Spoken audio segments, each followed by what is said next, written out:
here I have Susan Wittenberg, Carter Booth, Lois Rakoff, Dr. Shirley Smith. Um, so I think we've gone through this, but everybody who's here needs to have signed in up front. There are agendas up front. If you're here from the public and wish to speak on an application, there are speaker cards. Fill one out. You can hand it to me. If you haven't filled one out and you feel like speaking on a topic, when I go to the public, just come up. You can speak and fill out the card afterwards. The process is I will call on the applicant. They can come up to the microphone. Everybody has to use the microphone. Present the application. You can give hard copies to the committee when you come up. Once we've heard the application, the committee will ask any questions they have. Then I will go to the public for comments and questions. And we will hear from everybody from the public. Then the applicant can come back and address anything that was raised. I'm asking everybody to speak respectfully to each other. You're addressing the committee, and the public is also addressing the committee, and there's no back and forth.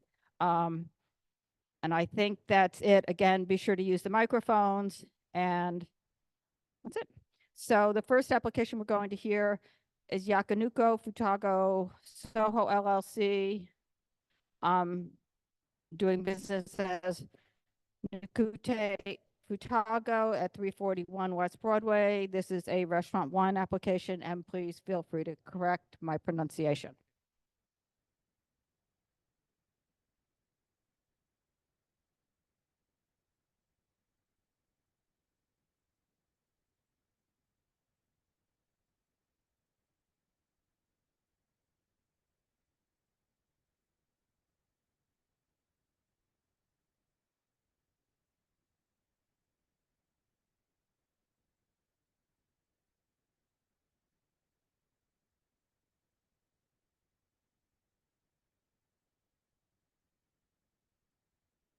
Hello, can you hear me? Good afternoon, good evening. All right. Good evening. My name is Shinpei Kawasaki, and I'm the representative for Yakinuku Futago Soho LLC. And I'm accompanied by Shogo Kanai. He's one of the principals. And we're seeking a restaurant wine license for 341 West Broadway, New York, 10013, with a temporary permit. And this premises has been currently licensed. And currently, another entity is operating an upscale yakiniku restaurant at this location through an informal licensing agreement with applicant's parent company in Japan. And that fell through, and now the applicant wants to take over the business and apply for a new license. And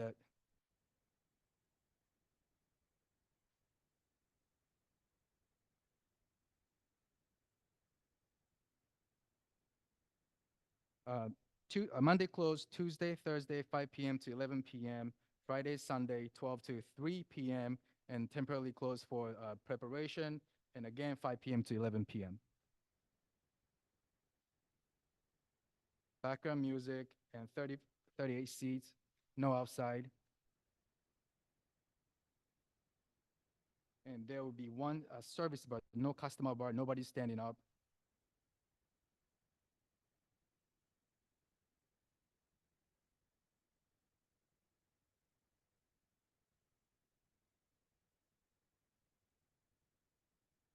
Right.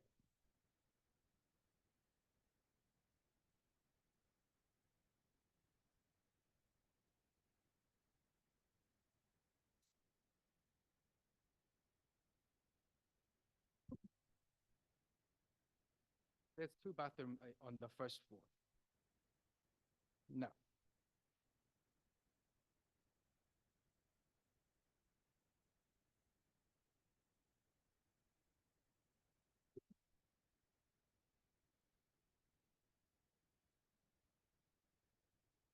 It is Japanese barbecue. There's a grill on the table.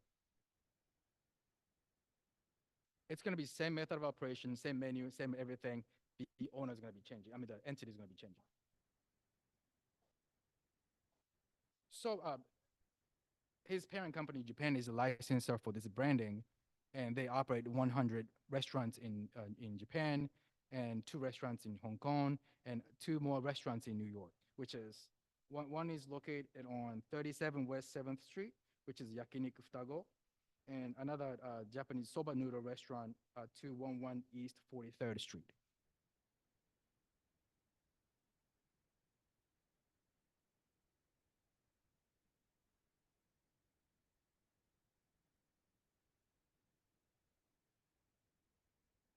Right. No, same brand, same menu. Right. The parent company is going to be full control over the restaurant.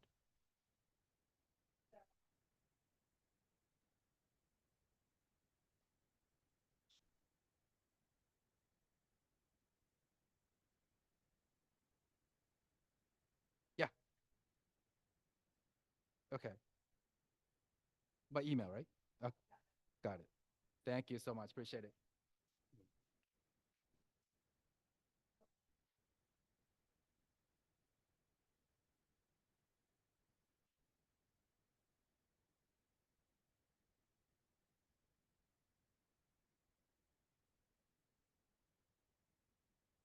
Oh, wait, you're right. It was off. There we go. Okay. So ER Hot Pot, 8th Street Inc., doing business as 6 Hot Pot, 51 East 8th Street. Is anybody here from this? Okay, I'll go back and call that later.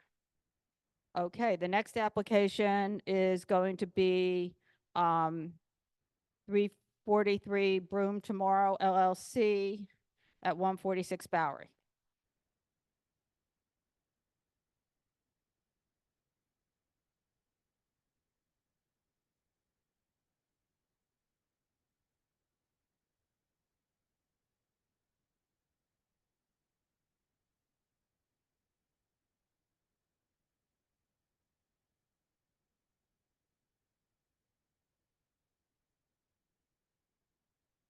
Is there anything new in here, Matt?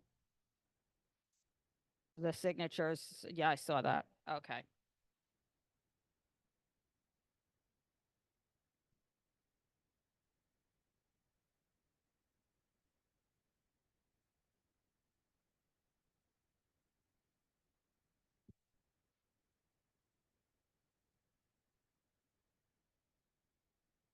All right. Y'all hear me? Is this on?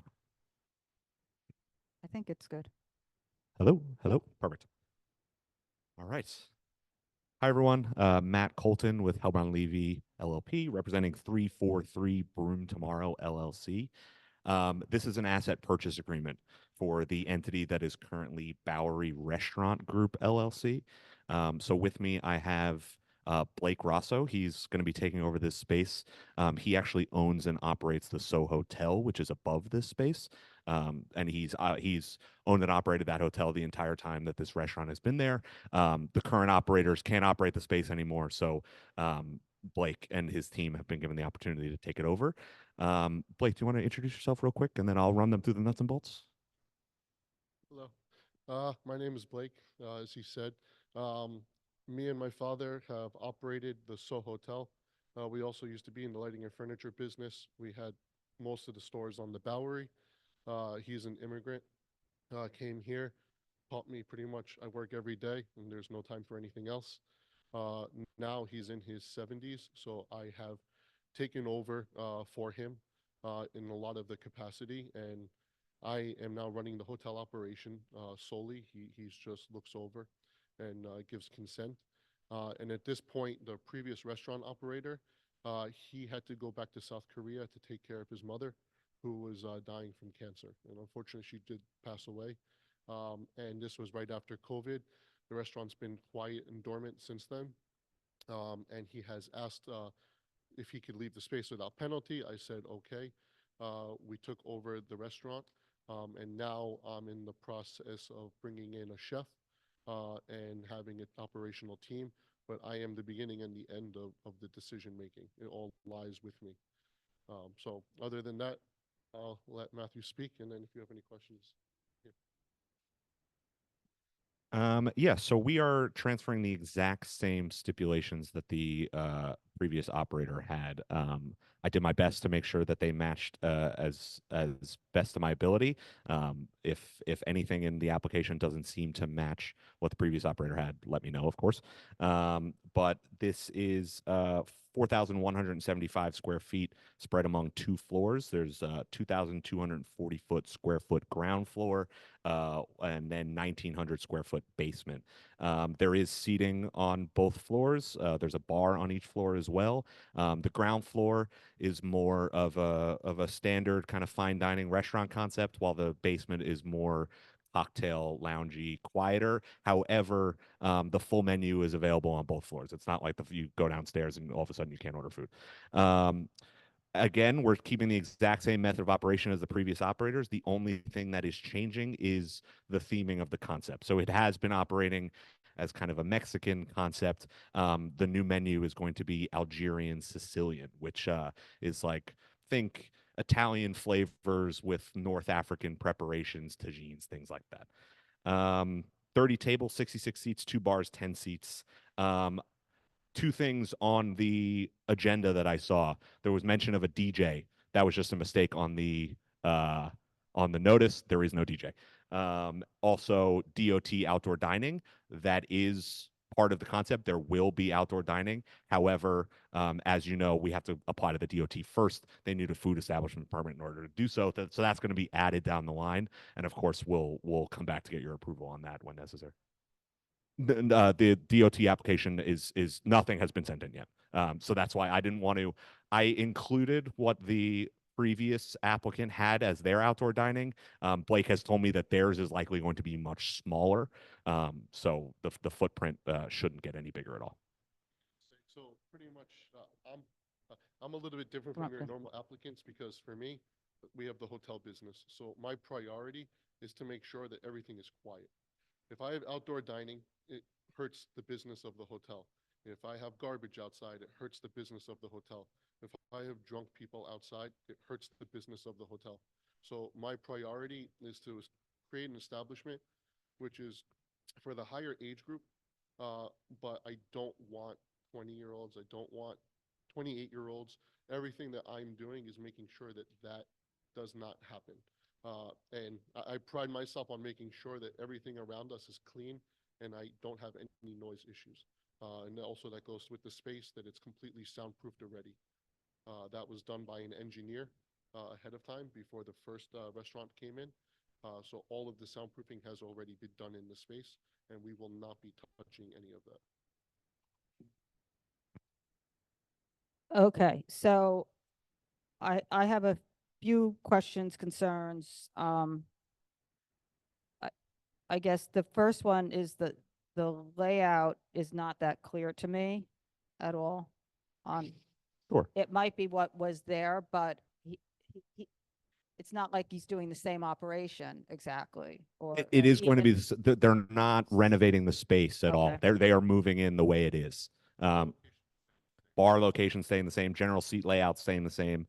I do agree that their outdoor dining thing that they submitted was not quite It's accurate. backwards, I or think, yes, right? exactly. I spent an hour trying to figure out. I'm so sorry. Yeah, the whole thing, Blake so- pointed that out to me that it seemed to have been a mistake on their previous application. So we can just ignore outdoor dining entirely. Okay, we'll come back to that because I want to address a few things with it. But then the other thing is, I think there are a lot of issues with what was going on here before. Mhm. I think it was operating as 2 different spaces. Sure. Just, can we have a conversation, like what it, yeah, well. You vacated on your building. I mean, we have a ton of issues that you're here actually to Yeah, address them. not a problem. Whose responsibility was it to get an SRO, I mean, to get a C of O? And I also noticed that upstairs is an SRO, not a No, transient hotel, right? That's an well, SRO. now it's classified as a hotel. Well, as that's on far- your C of O, the current C of O, it's a transient hotel. So the right? current C of O is under filing. Application has been filed, and we have an architect working on it, engineers working on it currently. So when did you start working on it? We were started working on this when we had the call with James, when he informed us that he had an issue as well. So what So year was now that? it has been about 2.5, 3 months. 2.5, 3 months? Well, Correct. there's been no C of O since the inception of. We Um, don't have this- we don't have a restaurant operating right there right now. No, but you did in the basement. So whose responsibility was The it to get basement this? hasn't been operating. Oh, what are you years it talking was about? It has operating. been on the space? The That basement's been space, operating? it has not been operating. And this, the place you're applying for? The time that, yeah, Well, only let's hold on time- a second. Let's back up. Okay. Whose responsibility was it to secure the proper C of O? Was it the landlord's That's the restaurant responsibility group. or the tenant? The restaurant group that was Okay. first there, which was Paul Lamas. Okay, and that's who's licensed right now. So can you tell me who was leaving the So that- restaurant? That is Paul Lamas. Okay. So And Paul then, Lamas, and he is leaving. and then you have vacates on part of your building, you stop work orders. We have a vacate on the backside of the building. Right, and because that's the and I can 128 answer- billiards, which we've also had a lot I of can problems answer with. exactly to that. Right, We had rented out that space because we had vacated that tenant during COVID, and it was a scooter storage. The fire department came and had an issue because they were holding e-bikes, and after the fire happened on the east side, they started to freak out before they had any code or implementation. They soon came after, and all of that was lifted. and I see all over social media that the basement's been operated at the place that you're That applying basement for. has not been operating, so anything you're looking at is old. That basement has not been operating for months. In this premises. In this And premises. for months, but it's operated previously for years. Previously, yes. Yeah, so, Correct. so it had no C of O. So how can you So do we an didn't asset learn about the transfer? C of O until we addressed the C of O, and then after we Whoa, learned whoa, about the wait C a of O, second. it hasn't been. I'm occupied. sorry. I mean, when did the alt one that you have filed was filed in 2007, 2008, and it's never been completed. You're not involved I in would that like as to the owner of the answer. building? I would like to answer. Okay. So the previous restaurant operators, Paul Lamas, they had come in as the restaurant group. They got a space clean and empty, which means us as the landlords, we gave them air conditioning, ventilation, stairs, and legal space to occupy. They came in with their own architects and their own firm. They went, they built the restaurant. Beyond that, we got everything that we needed from them legally, that we needed to ask from them. We were given assurances. Over the course of the years that they were operating, we never had an issue. Then, all of a sudden, there was an issue that arose. As soon as that issue arose, it had also aligned with the issue of the mother being sick. The space was vacated and it has not been occupied since it has been brought to our attention. Yeah, to put a bow on this space has been operating for a number of years, as you said. It's not like it has been closed for years and years and years. The space was operating for years. It was always the responsibility of the tenant to make sure that the DOB documents were in line. Once it became clear that Blake and his team were going to be taking over the space, they saw on their own that the C of O was not in compliance, and they have been working actively for months to get it in compliance. Will absolutely stipulate that they won't operate in the basement until it is compliant with the DOB. That's not an issue, but Everybody stipulates to that, nobody does it. I mean, it was stipulated to last time. Everybody has this on their stipulations that all of. the people I about this are can't- Telling you, so it makes us really uncomfortable, especially since it's been so long without having anything. in right, there. we can't account and for I the just sins wanna of back up previous for a operators. second. On Yep. the alt one, all these filings include changes to the hotel. So to say you're not involved is kind of ludicrous because they're not adding laundry accessory to the hotel. They're not adding a break room for accessory to the hotel. They're not adding all the other eating and drinking establishments within the same building onto the C of O. They're not on there. I'm not understanding Their how. COO is for their space. No, the C of O is for your whole building. Yes, but there are temporary C of Os. Yeah, And when that's- was the last one? So currently, I have no problem giving you everything that you want. I have no benefit to play any games. The previous tenants, I can't attest to them, and I can't speak on their behalf. You're dealing with me, and I'm the beginning and the end, like I said. So you want the architect's name, you want the engineer's name? I'm just I will telling you what provide I'm all of it. seeing here. There's a final C of O that was issued in 2007. There are no temps since then. So that's where I am not the person to speak on that behalf. I'm not an engineer. I'm not an architect. I have a team. You said that you operate the hotel and this involves your entire building. I have a team that works on this. If you want to have those questions, I have no problem. You didn't introduce you include to a the C team. of O with this application, Hmm? and that's, there's no C of O in here. And that's you guys doing the due diligence. Where's the C of O? It's an asset purchase. There should be a valid C of O. So Blake and I discussed the C of O issue as we were putting this packet together, and he let me know that he agrees that the prior C of O is no longer valid, and he's waiting on his architect to provide the new one. He's hoping to have it in the next couple of weeks. I mean, have a new one. There's no temps. I mean, you just said that they're temp C of Os. I don't see any. I told you that the appropriate team that is handling this, which would be called Paul Golden Architecture, and I can give you the list of everybody else. They're the ones who are involved in this matter. The restaurant reached out to me when we learned that there was no C of O. I gave them my architect because apparently their architect disappeared off the face of the planet. I don't know why. I'm coming in here trying to correct wrongs that were done. I'm not trying to play games here. I don't know what else to say. We can go in a circle, but I can give you the appropriate people that can give you all the answers that you want. Well, that's you. That- And you're before us tonight I'm for a not- liquor I'm not license. a licensed architect. No, but you It's don't unusual have to the come in stuff. without the C of O. I mean, you could, that's why we're having this discussion now. Usually that's part of the package. So to not have it, it's sort of like, well, why are you here now? I hear everyone's concerns. Again, this is not a restaurant. This is a restaurant in the hotel. You're talking to the hotel operator. I understand the points that he had brought up, and I'm not saying any of them are wrong. I'm not lying. I'm not saying he's lying. All I'm saying is at this point in time, the architect and team that we have in place, that we pay them a lot of money to do their work and their due diligence, has assured us that they are going through the proper legal process with the building department of New York to get this rectified within a few weeks. So nothing's been filed, so, I mean, we don't have anything So even looked at to see that. if I knew that this was, I would have brought my architect with all the proper I still want filings to and see paper. something filed. I mean, this has been going on for years with nothing mean, being filed in. here. Stop. There's a filing that was filed on June 19th that was disapproved. No, there's been filings after that.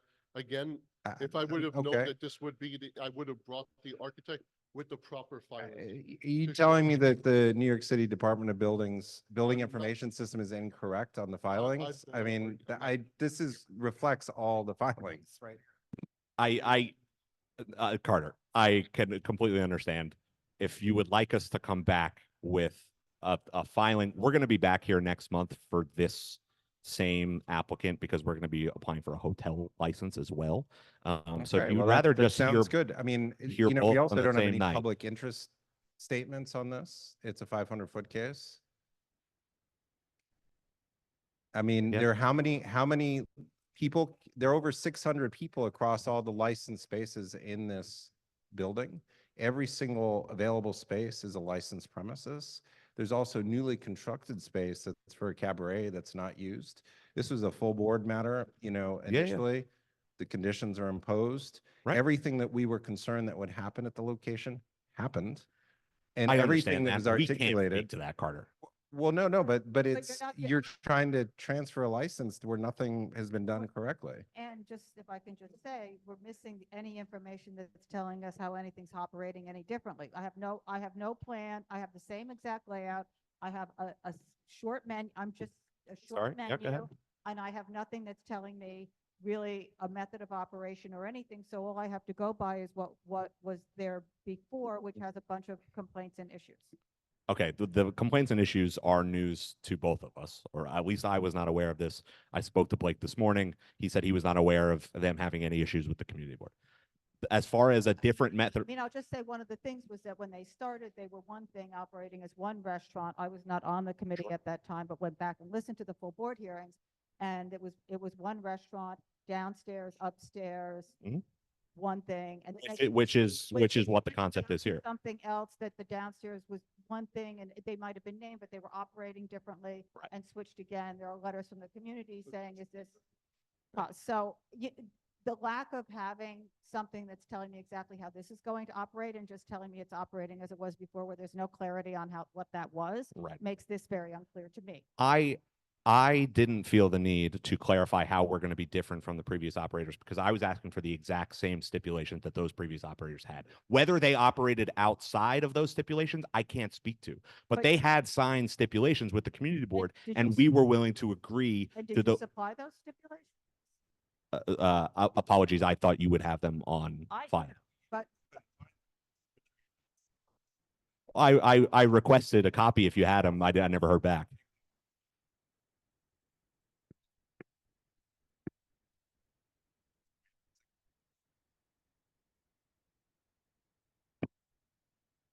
But yeah, I mean, the community groups, the local community groups that you guys have worked with before, you didn't Sure. reach out to them. Sure. So it just sounds like you're hiding stuff to me. it says no outdoor space. Well, I didn't want to confuse the issue. I knew outdoor space wasn't going to be heard at this I think, so let me just say for the outdoor space, I know you can't apply for it with the SLA now, but since there's an intent to have it and everything, I'd rather hear it. So we have some idea what we're talking about. Right. So you're not coming back us and I would just say that there were, and we have resolutions on that on our website, if you search back. And that closed at 10 o'clock, the outside. That was a stipulation on that. And So just that's letting you know that. 100%. So and that's what we've been asking people anyway, so Right. that's one thing that would. You Look- want to lay this over and come back next month? Yeah, I mean, we're going to be back next month regardless, so More we might as well just do it all together. This, and I can send you what I found as the stipulations for, something that were there before, so that you That'd be know great. what was there before. Yeah, as far as the outdoor space, I apologize. I'm under the impression that we have to come back for it anyway, and it would be redundant to talk about it twice. Yeah. I mean, I understand, and I'm looking at it like if we can, there was a sidewalk cafe here before, Sure, right? sure. So, if we can just get that, have a conversation. Yeah. Then when you send in Happy your to. alteration, and if we have, so we can just, maybe we can waive something or not, but at Sure. least if we have the conversation, we have an option. Of course. Yeah. All Okay, right. So will we'll you office something saying that you're gonna lay it over? we'll You're not see you in gonna December. file, you have to file. No, we have not filed. So you won't Uh, file it. Nope. Okay. Clarification, I mean, it doesn't look like on let me just check here on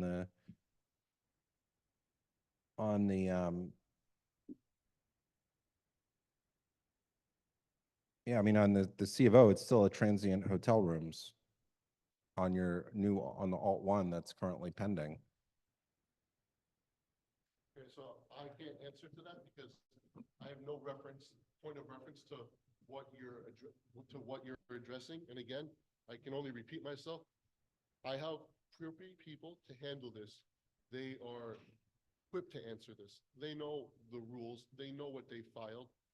To speak to me, I am handling the puzzle. They Well, told the me- buck stops with you as the owner, so you Okay, can but- bring those people, but that's, this is sort of just a strange Again, I think that conversation. we're going in circles Um, here. I will be able to provide you with whatever you need. So you might I'm want not to trying bring be attacked. somebody who can answer some of it, yeah. Yeah, we can bring the architect if you would like. We'll make sure there's a. No, I understand. It's a matter of speech. Yep. Okay. We'll be back. Thank you all. Okay, thank you.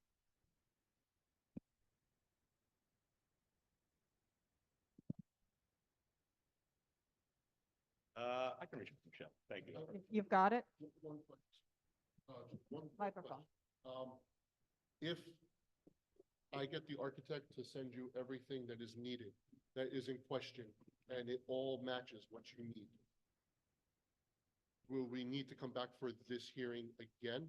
We have to come You have to come back, yes. It's a public hearing, so you have to be in front of the public so that the public can, and Michelle, if you need Michelle's email, reach out. Thank Okay.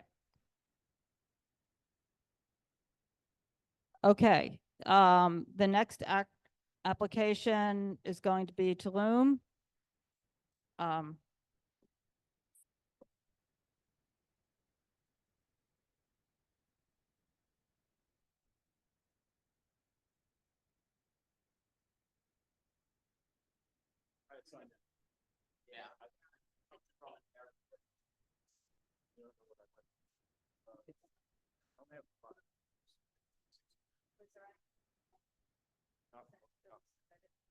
To I us. mean, this one was submitted a couple of times. So, I mean, Okay, hi, how are you? okay. Good evening, good evening. Hi, how you doing? Yeah, give her one. Oh, it's okay. I got two more.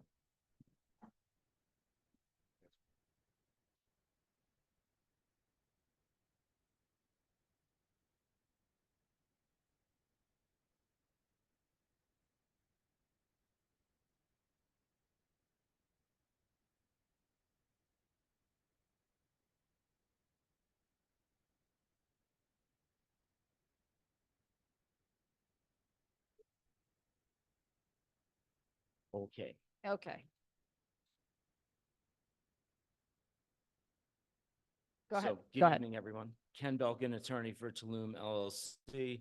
With me is Miguel Olmedo. He's the manager of Talum LLC.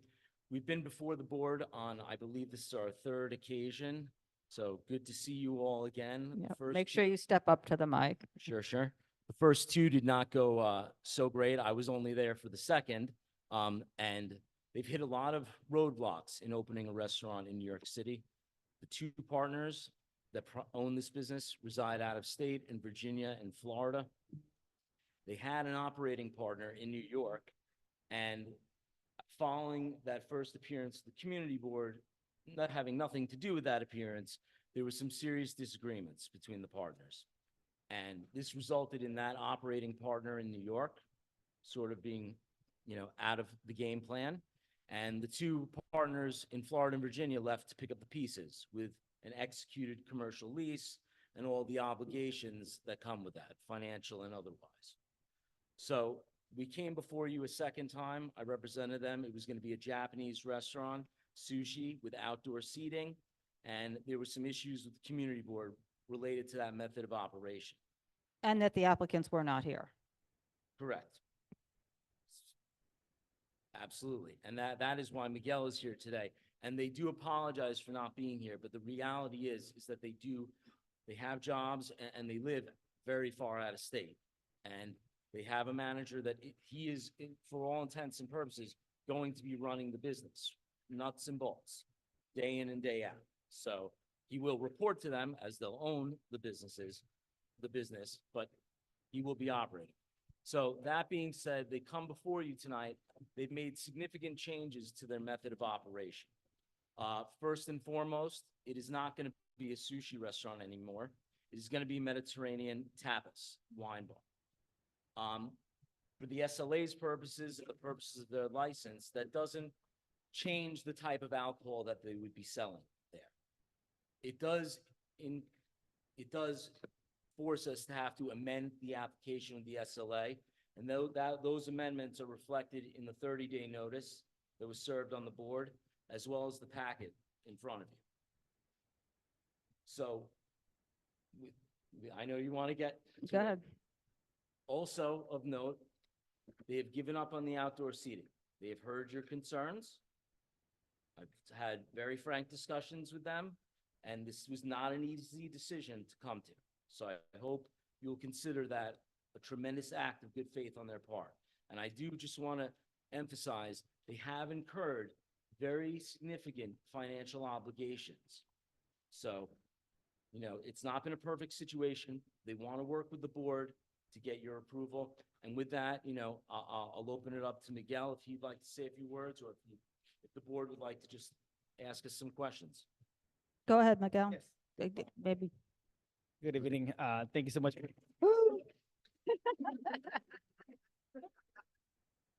Nope, for the record, he wasn't.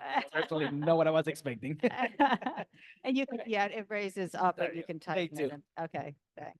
Thank you for the opportunity to add on to what we're hoping and expecting to do. So allow me to walk you through a little bit of who I am as a professional in the hospitality business, as well as my role with the company itself.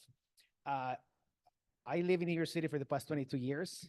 And for the past 21 years, I have worked only in hospitality itself. To me, it's a huge accomplishment to be able to say that I'm the director of operations for a multi-unit company currently in the city. And as I am friends with Jonathan, who is one of the principals of the honor, this is where the friendship and then the business came together, where we have been able to, get to an agreement for me to finish up my current work in order to transfer into the new project as a hands-on operator for it. My professional experience itself, coming in here essentially with like not knowing how to speak any English to being able to finish 2 schools and then apply my business acumen to hospitality, is something that I'm very proud of. And at the same time, I was able to work for companies such as Howard Hughes. We opened all of Pier 17 down in Disaster Seaport. I work for LDV. The crown jewel is Scarpetta now. I was the general manager before they moved to the James Hotel when they were in the meatpacking district. And I was also working for hotels for Which the one of the handful of meatpacking? years. Scarpetta itself was on 14th and 9th before they moved to 29th and Madison. So having able to understand the ins and outs and bits and pieces of the industry itself, as well as, holding pretty much all of the positions in the front of a house. Our main idea with this, when they decided to change the concept into a wine bar, was truly just to make sure that we add to the fabric of hospitality to the neighborhood. A huge part of the characteristic of the neighborhood between Chinatown and Little Italy is restaurants, from San Gennaro as a festival all the way through the passed down through generations as to what it stands for. A huge part of what we want to do is not only to strive to be the best restaurant, but more than anything else to become the favorite restaurant of the neighborhood. I look at it, and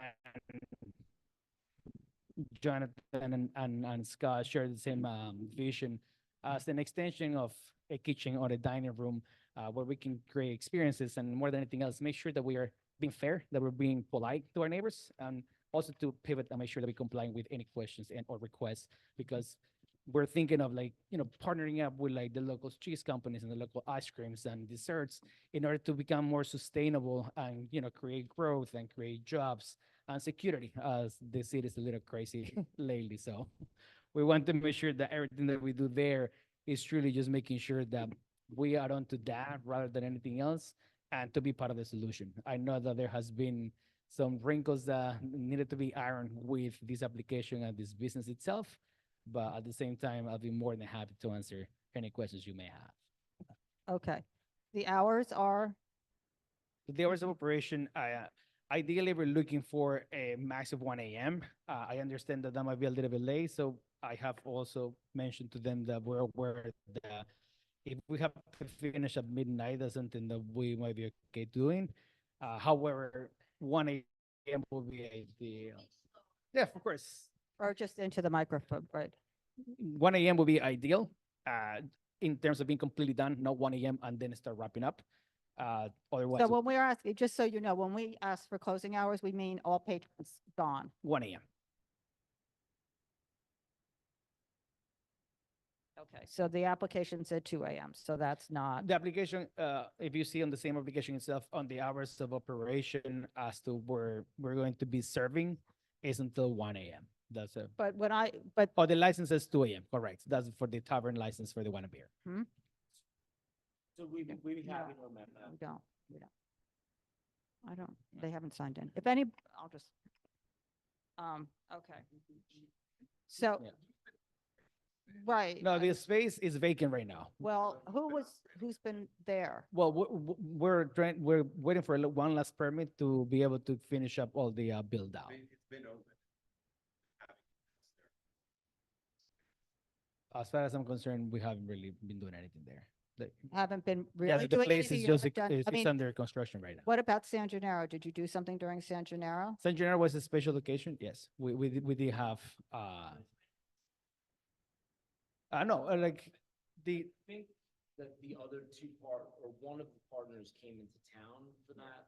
Did he have a license to operate during San? He had, but that doesn't allow him to operate with a bar outside on San Gennaro. No, I don't know to what extent he operated. yeah, I'm telling you, wasn't he had part a of it. bar outside at San Gennaro, so, It's first I'm hearing. but Yeah. that's not my, I mean, Yeah.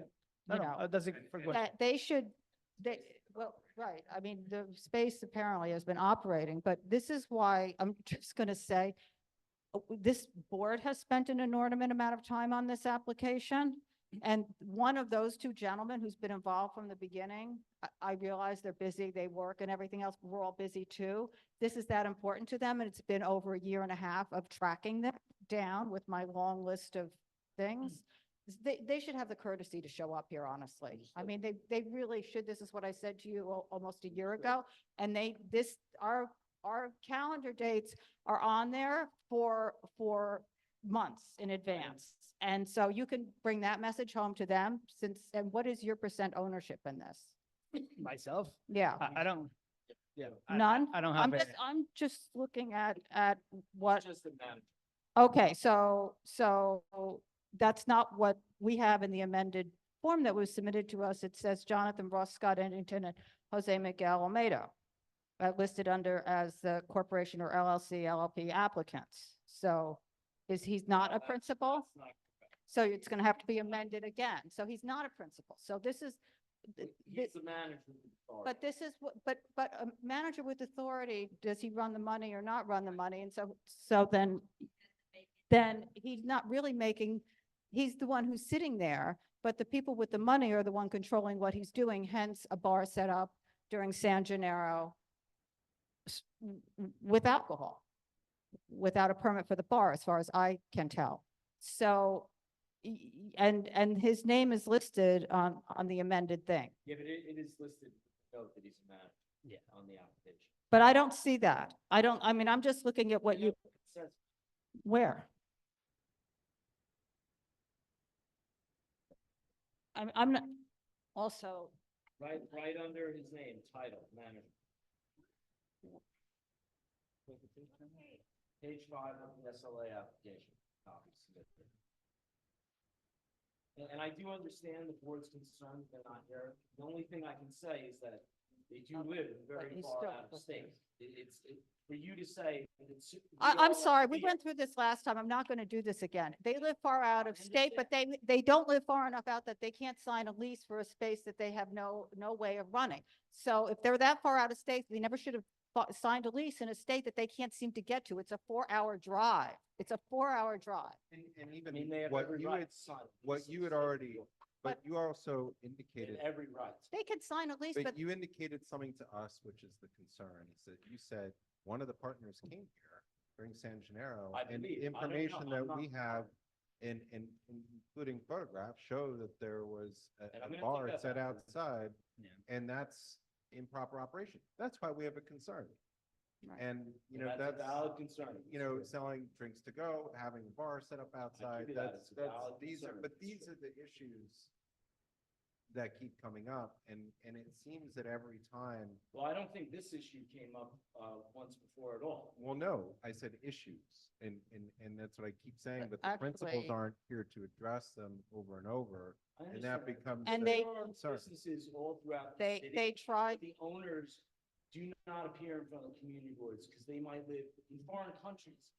I And mean, if- you practiced before the SLA, That it's not okay with the community. you Well, practiced it's not before okay- the SLA, and you know that if a serious item comes up, or including a new license in front of the commissioners at the SLA at a I'm full pretty board sure they hearing, would be fine with a manager who's submitted a personal I questionnaire. regularly watch them say, well, let's hold this matter over until the principal can be here.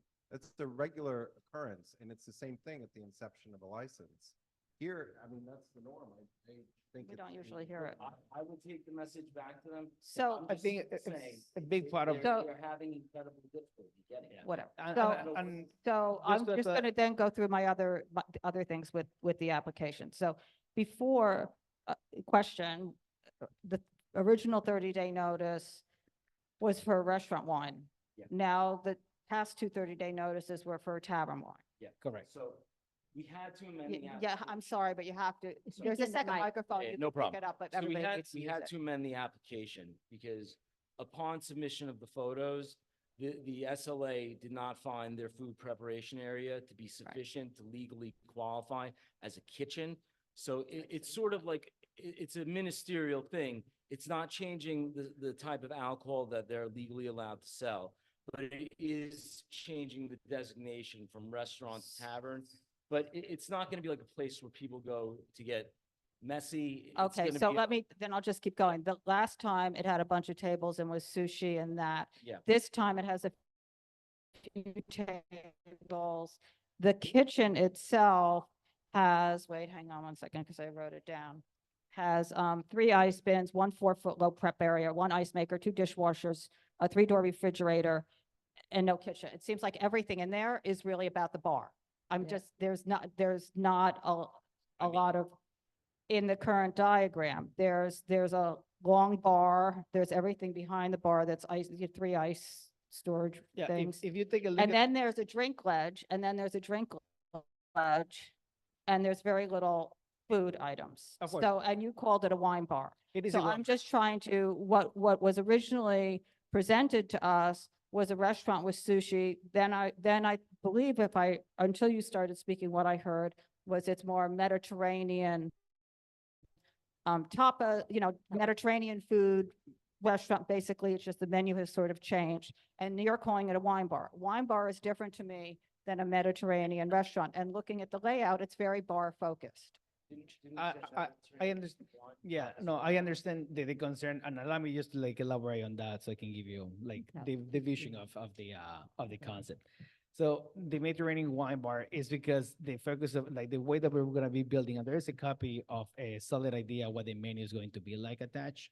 So it's gonna be like cheese and charcuterie, and we're gonna be doing dishes and salads, and a lot of the prep, the way that we build everything to maximize a 560 square foot place, is just kind of like prep. So prep is heavy for us in order to make sure that we have everything and all the food, because the way that we look at the place is truly just as a place where like people are going to like wind down and after a long day of work come in and relax a little bit and just kind of like meet before people go out. We're planning on having 9 seats at the bar where we're gonna be serving food at the bar, and then we're gonna have also 6 tables with a capacity of 14 seats with them. So it's 23 people essentially with a max capacity of 30, assuming a couple of people might be standing. What we're looking for, but the main part of the financial success of the business itself is having people having food and then complementing it with a bottle of wine. The idea also for the experience itself is that we want to bring in an actual sommelier that we have pretty much have a conversation with to come in and board and be our beverage director, to also add like a wine club and classes and make it educational and contribute to the neighborhood itself. But what we want to do at the end of the day is not to throw a party. Like there's no music, there's no DJ. They used to do a background noise. Our ideal target market is like mid-30s and up. And mainly locals that are kind of like coming back to the neighborhood from whether they are working downtown or midtown, as most of the demographic who lives in the area does. And the certificate of occupancy, I believe the application said that's not changing. That doesn't, The partners informed me that they will file an alteration at some point, but we've submitted all this to the SLA, and the SLA, they didn't have a problem with this certificate of occupancy. I understand it's they definitely usually will outdated. wait until, I think their new guidance is they wait until you come back for your renewal to, no, they don't. Right. Well, that's what we do. That's, Because it's for I mean, That's on them. They know what to do, you know? I mean, the problem falls on you guys. We're trying to just work these things out. Yeah, of course. okay, so that's not, and it still said garden grounds on our 30-day notice. I did see your letter that says that, but what? Donna, I have a question. Yeah, go ahead, Dr. Smith. There was lots of back and forth. What did you all decide on the hours? Because the application says 2 across the board. They would be fine with 1 AM. They would also be fine with 12 AM, if that's what the board would like. I would prefer 12, and especially on weekdays. Would, and would, work nights. would you consider 1 AM Friday, Saturday? Not Friday. Well, yeah. It's only I don't know 1 if AM. anybody's even here. Well, 12 is what I I don't have it. Friday, Saturday, the extra hour. But weekend, I was concerned about, people in the neighborhood with children who have to go to school. Absolutely. And they're fine keeping it to 12. No problem with that. Okay, why don't I see if anybody's here from the public? Is there anybody here from the public on this, to speak on this application? Okay. It's okay, I'll get the signature when he comes up. So let me go to the public on this and then. And if you can just state your name and then when you're done, just fill out a speaker card Sure, here for me? sure, sure. Okay, Hello, community board. My name is Sam. and you gotta hold that, right? My name is Sam. Yeah. Sam Yu, YOO. So I live just literally two buildings down from this is the Talum application, right? I just want to, okay, cool. It was hard for me to hear. I'm a born and raised New Yorker, lived in Chinatown for over a decade. I'm from Queens originally. I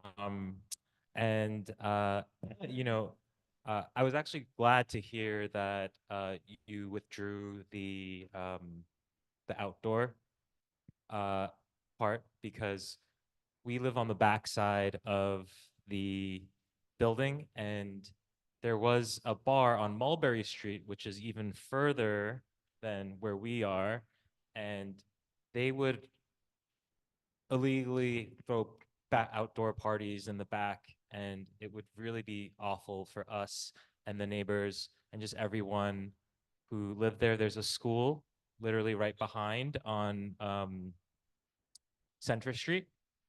And so, yeah, I was just really just wanted to express my concern for this bar that's going to be you're trying to open until midnight and 1. And, one thing that does concern me is something that some of you have expressed tonight about, the lack of, I guess, just control that the current ownership. Sure, the lack of control that the ownership has. It seems like they're very hands off. So, when there is an issue, and not to say that the applicant, the manager or the legal representation is plans on doing anything like this, but I've just seen too many times where you get the liquor license and okay, Thursday night, Friday night, let's just go into our backyard and have drinks out there and, push it till whatever time. And it's a serious concern. I enjoy going out just as much as the next person, and I support small local business as well, but I also value the quiet that we barely get in the city or any sort of late night. This is beer and wine or full liquor? Beer and wine, I think, right? Yeah, beer and wine. Beer and wine right now. Yeah. So far. Yeah. So, yeah, it's just very concerning to me. I wanted to express that. Donna. Okay, great. Hang on one I second. wanna respond. Thank you for coming. Hold the microphone right up to your mouth, Dr. Smith. Thanks for coming. Of course. There will be stipulations. So if you think that they are doing business outside of what they have promised they will do, you can always call and you can make a complaint. Of course. And that's been done, but you call 311. I'm sure people on this board have experienced it. You call 311, you make your complaints, they don't really listen. And, it's just the pain to, once they have the license, it's just, they have free reign to sort of do what they want within those hours. And so,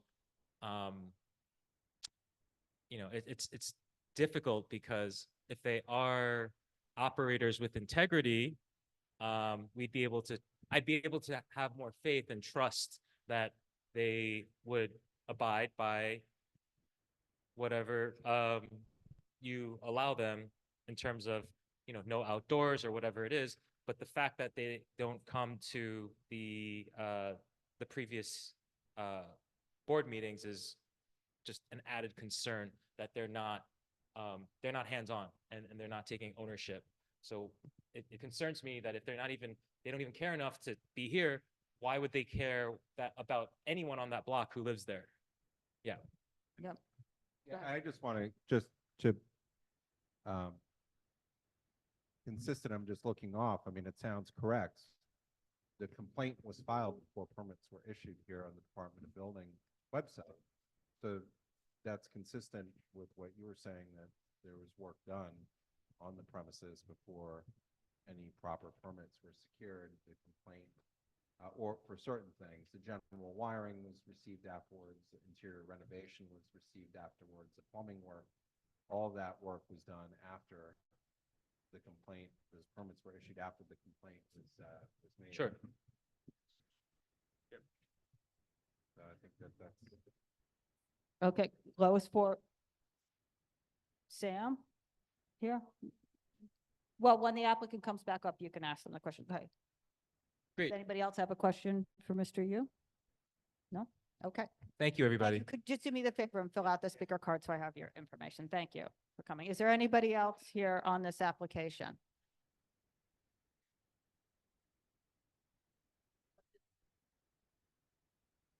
No.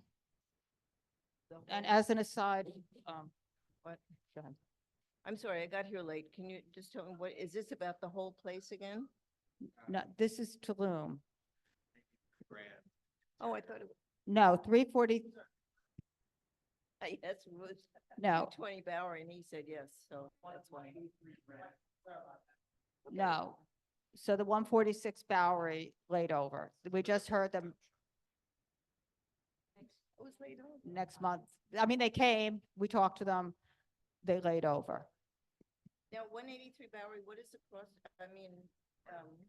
Grand, what is the cross street to that?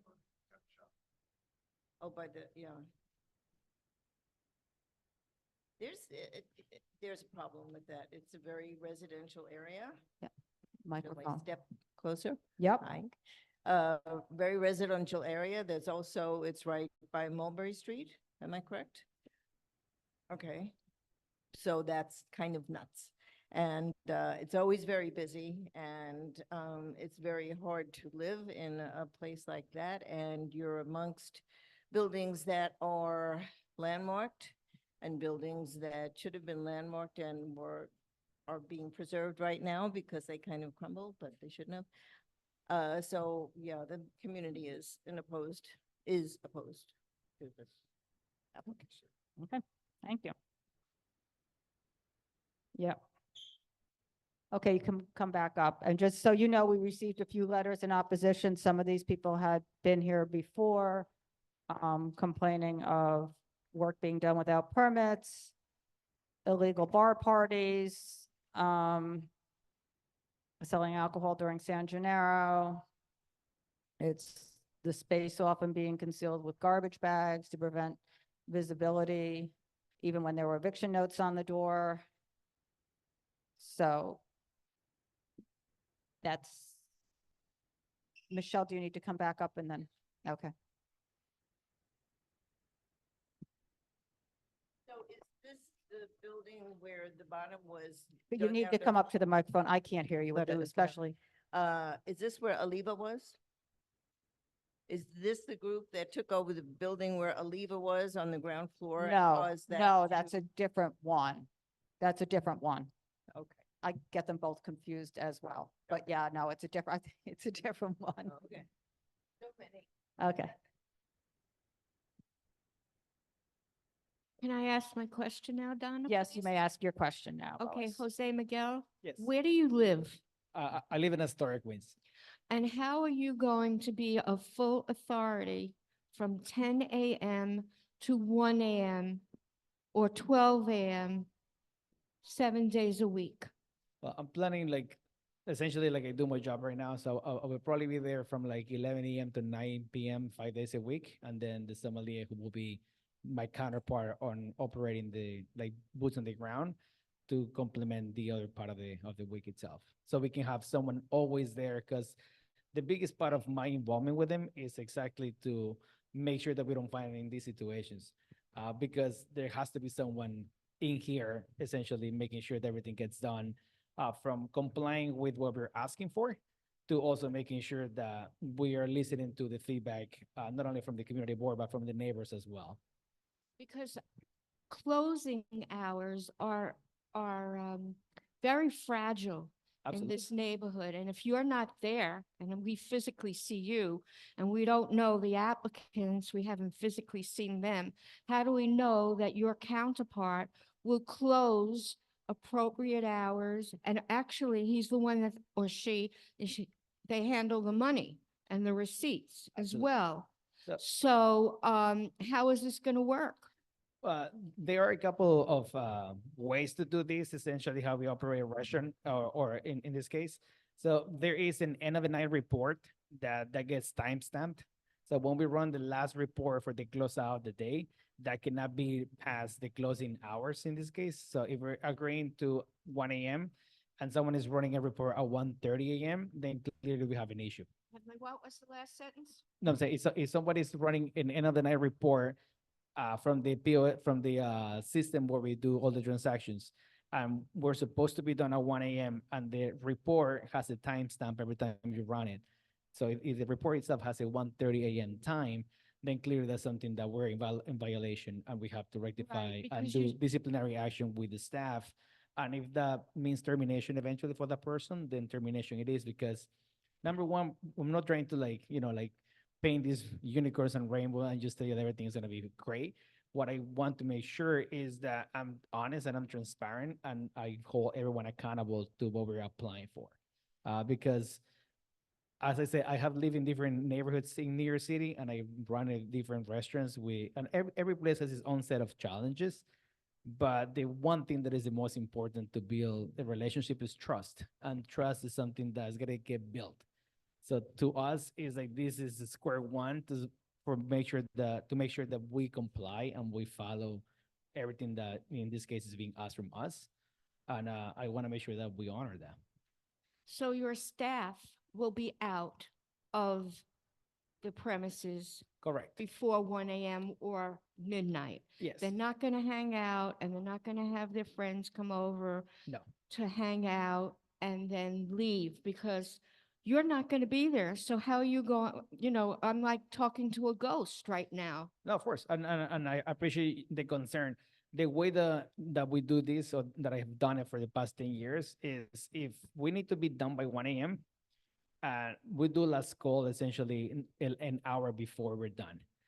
Before that, the kitchen will close probably 30 minutes before last call. So the people in the kitchen can have enough time to like wrap up and be done.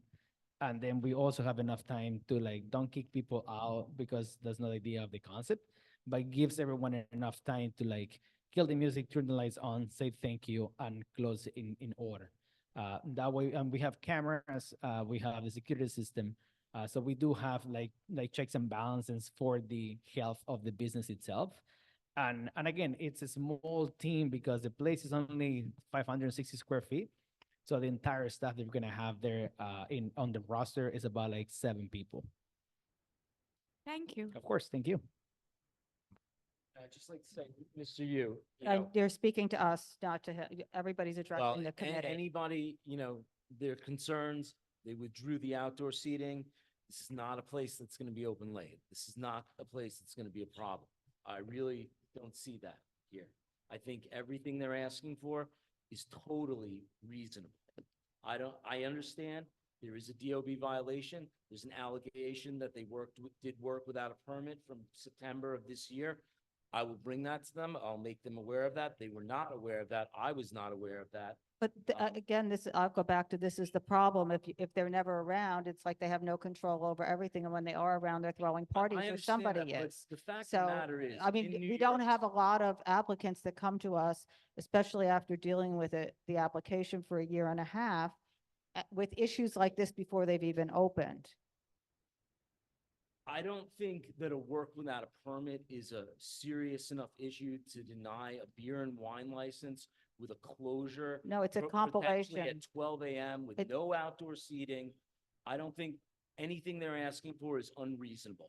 Okay, so, And they are willing to work with you. They'll put it in writing and stipulate to it. so let me go back to the outdoor seating. So what I have here says that, that the outdoor area will not be used until and unless the applicant has been permitted by the city of New York, and further, we will submit an application for an alteration for adding specific room in contiguous or non-contiguous municipal public space. But the rear yard is not municipal public space, so this is, this, They're not gonna have any outdoor seating. but no I have outdoor nothing that says, I have this that implies that it's the DOT outdoor dining and the 30-day. I believe 30-day notice we last sent you, and I know there were a few sent, but the last one that was sent, I believe we omitted outdoor seating.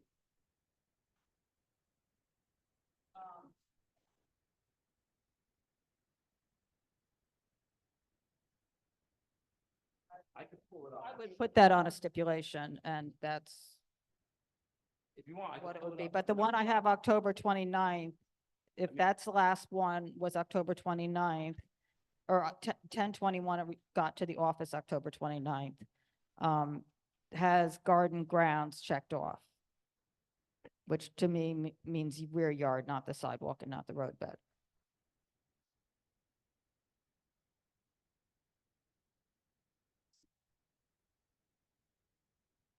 No, that's not.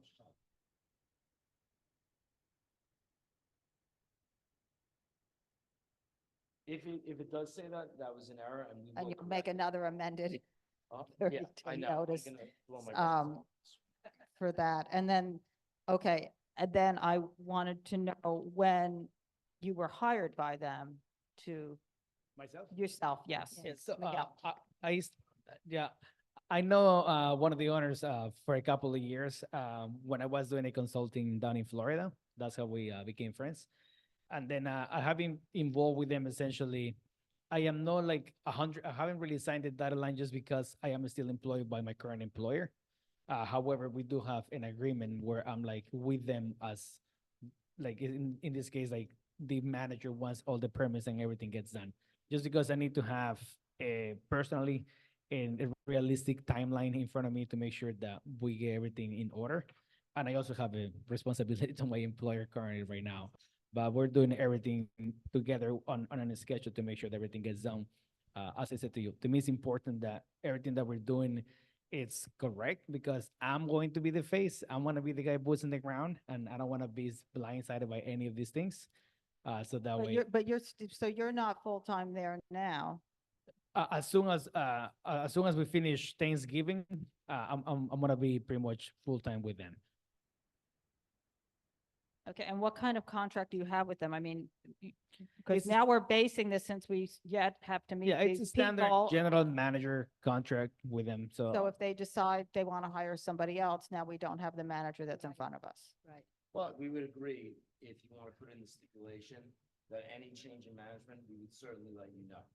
And you'll have his contact information, you'll have his cell phone number, you know, there'll be a way to reach, to make sure that, yeah, if there's any problem, it gets addressed. Donna.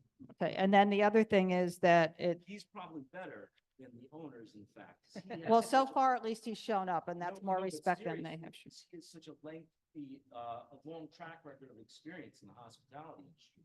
The owners truthfully Right. do not. Well, the owner said they had a whole hospitality background. There I'm was a- just telling you what, I know. not the other one. Scott said he had a whole hospitality background, if I remember correctly. Scott and John, no. Yeah, I think they did. I remember. I didn't go, well, down in Washington, I think there were a few restaurants or something. That's what I thought. Okay. So, and then it also says on here with the method of operation that the principal will manage. So that's the other place between what was written down, even though it says manager under it. And then that's also on the paperwork that was in here. So the principal is not managing. That's on page, I think, 14 of 24 of something on the backside of, In the community board package? yeah. SLA. It's in the, yes, it's in the, right, that you have, it's on page 14 of 24. I mean, excuse me, the So- concern here, so The reason is, we are in the process of amending the SLA application. As you can tell, there's a number of things that have changed since the first two times it was filed, so we are amending. yeah, so the concern here is just all these problems keep coming up. but you have somebody who's operating the space that's before us. This is a conversation, but you don't have any long-term contract, right? That you're staying here or any, and this is the concern. Correct. And that, I mean, what do you want, contract for 10 years? He's no, not no, but generally the playing for Yankees principals here. appear before us and we have this conversation with the principals. My, And the principals I become the understand last that. thing. It's an unfortunate situation, and I wish Yeah. they were here. I really do. And But my they're ultimate out goal- of state. yeah, I to get your question, my ultimate goal, and I have brought this up to their attention, is that I would love like to become part of the business itself, right? And I know that it's not inked up just yet, and that's essentially a dream of mine, like to like honor a place, and that's why obviously I'm here, and I want to make sure that we do this right, because my ultimate goal is to be like, hey, we are making progress, we want to comply, and I want to be part of this business as well too. Like I said, I mean, that's what I'm saying. Yeah. This is, but the issue is that we have correspondence, concerns. We have a place when the principals were involved in the operation, not yourself. They're not even performing under the temporary SLA license properly, operating the outside bar. The neighbors are concerned, there's issues. And so these are all the sort of the warning flags to us as far as the things that Red come up. flag. And there's nobody to address with. And it's unfortunate because this really could have been resolved Yeah. a long time ago and move forward. And unfortunately, as the time goes on, each marker point, there's a couple more red flags. And so that's I mean, I think why we've the addressed concerns a lot. are. To be fair, I think we have. The outdoor Operating the hours- license and improperly, you that's a really didn't like major sushi flag. outside. I remember that. Well, I told them. sushi outside, yeah, I mean, it's not just You me. were very, listen, and I get it, It's- I love sushi. su- I We've know, there's heard, rats out there, I know. no, but But- we've heard with sushi, it's part of the presentation. We hear applicants all the Of course, time. And look. and they're that's not a- doing it, and they really are trying to work with you guys. But the concern here though is that this is shifted now where, and you're not wrong that a work without a permit or whatever, those types of complaints are not necessarily a reason to disprove, but the thing is that each time we see something, it's not quite in compliance, and that was the same issue with San Gennaro. And it's difficult when the principals aren't here, because you're doing the job that you're hired to do, but unfortunately, Doing they're the your job. ones where, again, as I said to one of the previous, they're the ones who are ultimately responsible for the license, and we aren't able to have this engagement with them, and that's what I becomes. mean, And then we have a piece of paper that gets signed, right? But they didn't participate in this conversation with us. They're simply signing it.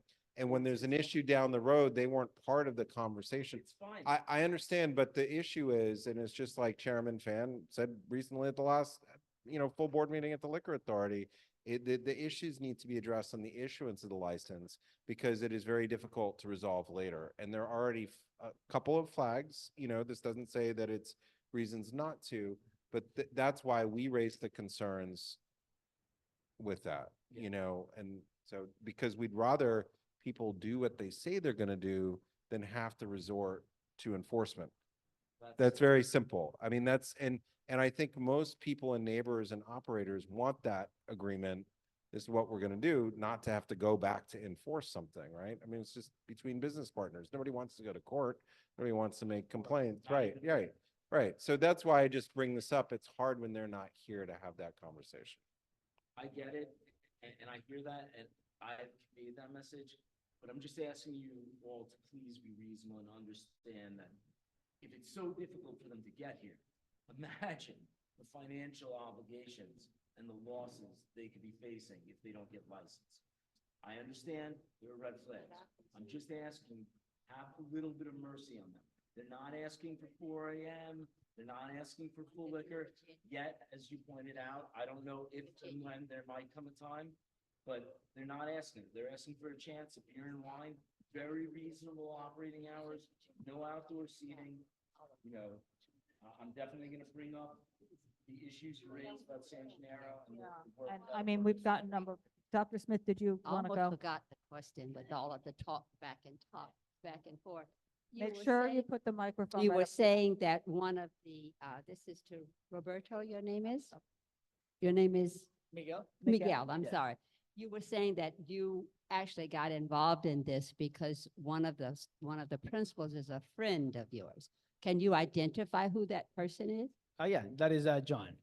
Okay, and does Jonathan, I see that Scott lives in Arlington. Where does Jonathan live? He's in Florida. Okay, and when are you all talking to them about our concerns about their not being able to be here? I would be very interested in knowing their response. Yeah, it is definitely. Microphone. I swear on the life of my Microphone, children, microphone. it He is has to go- discussed. Oh, you want And what was their response? Swear, it has been Their- multiple times discussed with them. I have Good note. hammered that point home that they should be here. I understand, my understanding is they're just having serious difficulty arranging that in their schedule. They have work obligations, you know, as I told you, they do not have lengthy hospitality experience. They work in other industries and I it's, thought, I really, and I was just looking this up, I thought that Scott ran different restaurants or ownership. no, and- they had a friend that was involved with like giving them advice, but that was during, I think he brought in the operational partner, the first guy. It's really a convoluted mess and they're Okay. constantly threatening I- to sue each other, so. Great. Okay, I really thought, I don't have my past possible notes in somewhere front of down me, the but line. I think I thought we were told that initially that he did Not- stuff in different my restaurants. It may not, okay, it may not have been the first time. Okay, so I think that, And there again, was- if we could just get a stipulation. I think. yeah, they're we'll gonna- discuss it during business, I mean, yeah. Understood. Anything else or? I don't think need to so. I sleep. mean, You don't know what I did to get. here Okay, today. well- I was visiting my mother in Texas. Okay, sorry about that, No, it's but, okay. but I'm glad that I. Well, I do Yeah. live in Williamsburg. Okay, so under normal circumstances, not so bad. I don't want to have to add another bullet point of not showing up to my bullet pointed list, so thank you for showing up and Thank you. bringing. And Thank you. It's good to see you all. I know this is a contentious one. Yeah. I much prefer you in here with two. Have a good night. Thanks, good night. Thank you. Okay.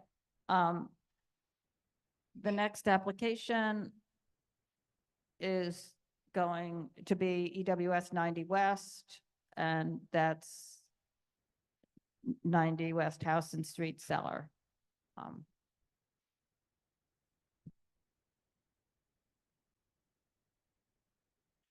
Good night.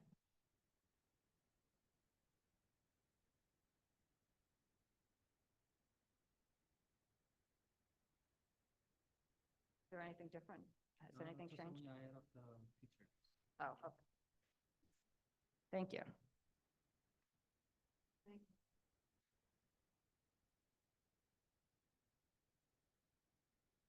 Okay, good evening. My name is Sam Park. I'm here for representative.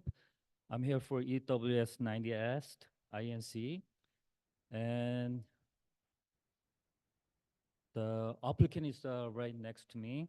And we'll operate as of the neighborhood dive bar with the full liquor license. Our hour of operation is from the 2 p.m. to 4 a.m. 6 day a week, and Sunday we close at 2 a.m. And we have a 1 bar and 12 seat and 12 table, 28 seats. And then we're gonna have only background music, no live music, no DJ, no dancing. And also we're not gonna have the outdoor sitting at all.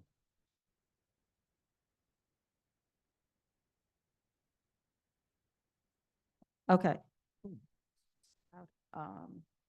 So it's not, it's just, it's a dive bar. Correct. What it is, okay.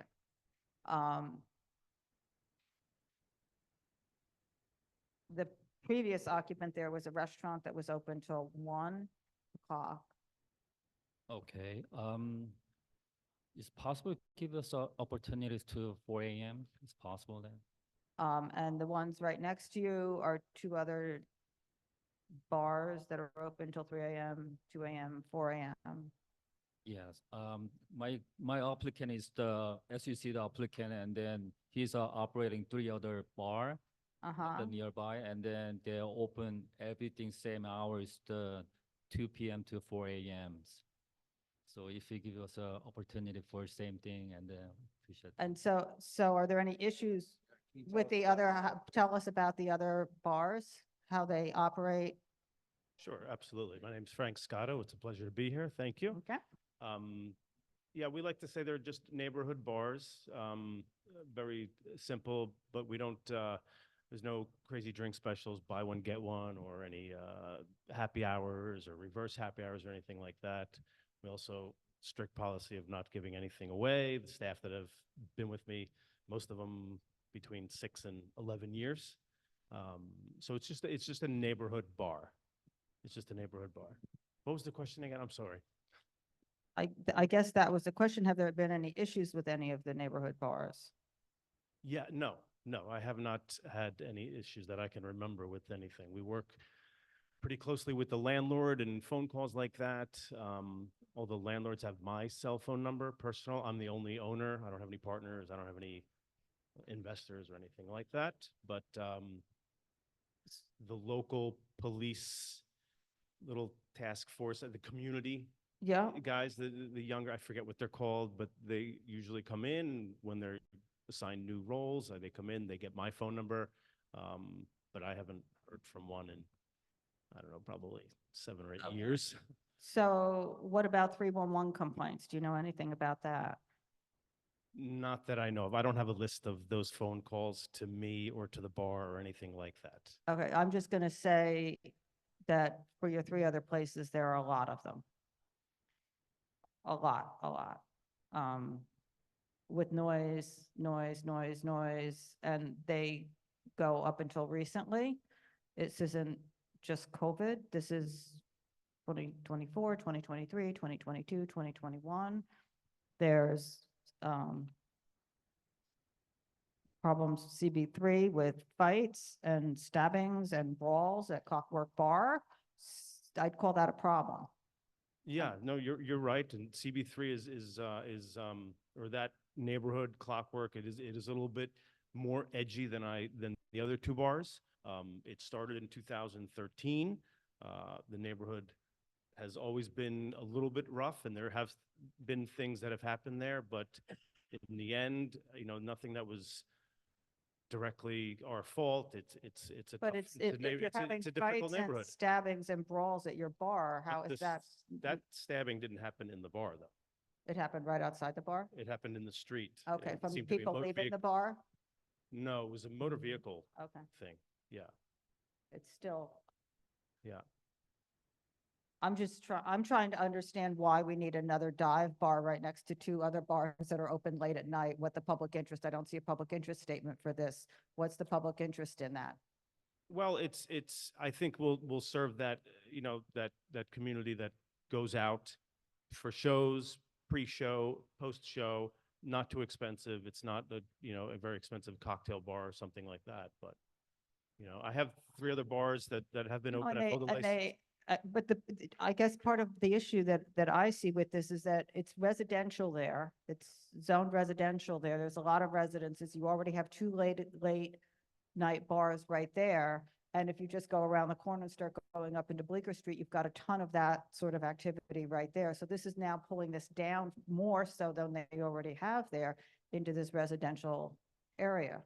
And just bringing that track where there are already a number of late night places that have been there a long time that people can go to for a drink after a show or something like that. So I'm trying to see what is unique about this other than your model, which is from what I saw. I did look online. You do have drink specials, or you do something because it's on Instagram. You can get your margarita this size, and Yeah. come in for the cheap drinks and all of that. Yeah, So- our drinks aren't, the prices aren't high, but Right. they are consistent. So if we say it's $6 or $7, that's what it is. It's That's not- what it is. You don't It's not do- something that draw them in between 4 and 7 or something Got like it. that. So, It's to draw them in all the time. yeah, yeah. Well, Railway access was there prior to Coley? Yeah, before that, it was Railway Access. I believe they had a 4 AM license there. And I totally understand that the neighborhood is jam-packed with places to Right. go, but that is the neighborhood. And we are basement, small, 800 square feet. I don't think you could probably put 55 people in there. And it is on Houston, which at least there's not a neighborhood building 30 feet across the street. No, but Yeah. they're right Their next door. buildings They are live up above. upstairs. They live right Yeah, next door. yeah. Susan, just use the microphone. Susan, please use the microphone. I mean, we've had a lot of complaints from buildings on Green. We've had actually had a lot of complaints from buildings on Green, and Houston, you know, people coming from the bars so you might not think that's the case, but it's, you know, it's a busy corner, but it's completely surrounded by Yeah. residential buildings. Dr. Understood. Smith? So too, also too, it was interesting when you described the establishment. What is the value of showing vintage cartoons on TV? To be honest with you, that's something that we put on the application, but there's no significance. We don't do any sporting events or anything like that. There's only one of the bars that have a TV, and Lucky Linden has a TV, and I think a lot of the bartenders are into just put old movies on, old cartoons. Nothing that I can think of. That's no subliminal message there or anything. Since you own 3 other bars. Yeah. And you're wanting to come into the neighborhood where there are lots of other bars too, right next door. What is the compelling community interest? I don't see one, and maybe you can. Well, there was a bar there before that was open till 4 AM. So it's not it wasn't an unlicensed space. I know the So we're not space. I adding live to close it. by. Yeah. I live close by. I Yeah. know the space. Yeah. But I'm asking about this application and you. Well, it's difficult. I feel that's the community and it's what that neighborhood is. And it is unfortunate that they're all jammed together, but NYU, the kids, it is what that area is. I mean, Okay. you know, We're the community. I'm the community. What is you mentioned the word neighborhood and community. What was your community neighborhood outreach?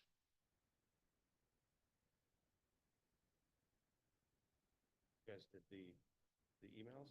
I'm sorry, I believe from my office sent the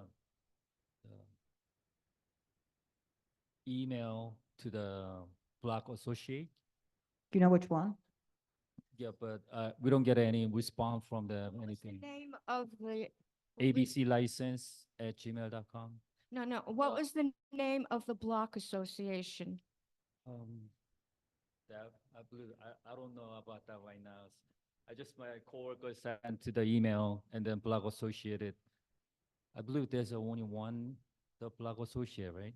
I'm in that block association and I didn't receive any information or any outreach that you have contacted them, the association, and that you would be appearing there and talking about your establishment. That's number one.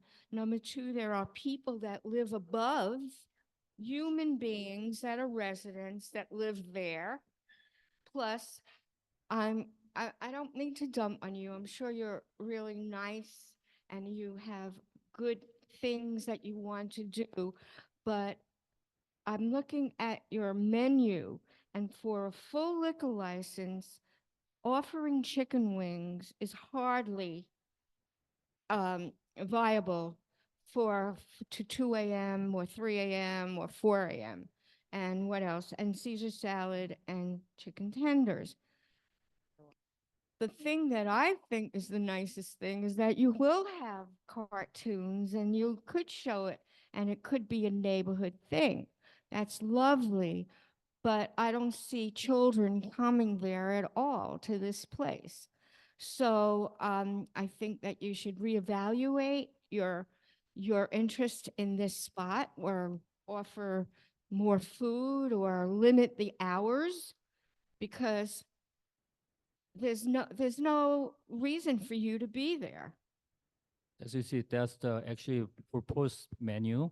And then we are willing to add up the little more, we have a full kitchen at the restaurant. And then we're gonna willing to add up the more menu on.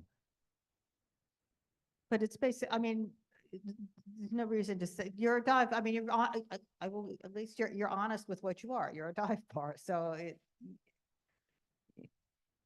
and then I think, were there any have you had SLA violations at any of the other places?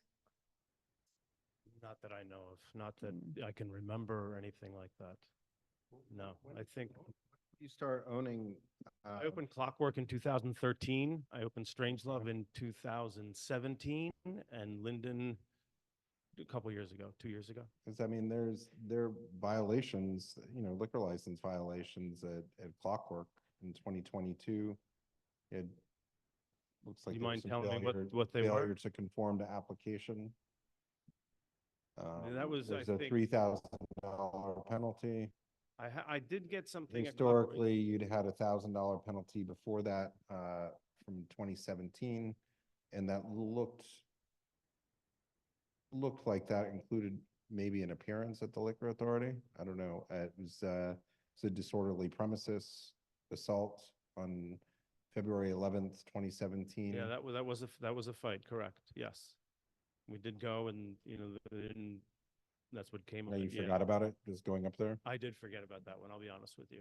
I just remember I also got a fine from the SLA because the beer taps, they came out with a law that it couldn't just have the symbol, it had to have Heineken written on there and. Okay, but we're talking about the assault.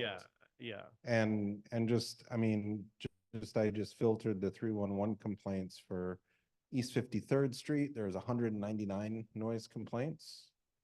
I mean, I don't know when you started there, but the majority of those are all 2021 on. Started there in 2017, yeah. And it 156, that was 2017, all right. And then on East 33rd Street, there 41 noise complaints. I don't know when you started there, but that was, obviously a lot. And on Essex Street, there's 279 311 complaints. I mean, these are,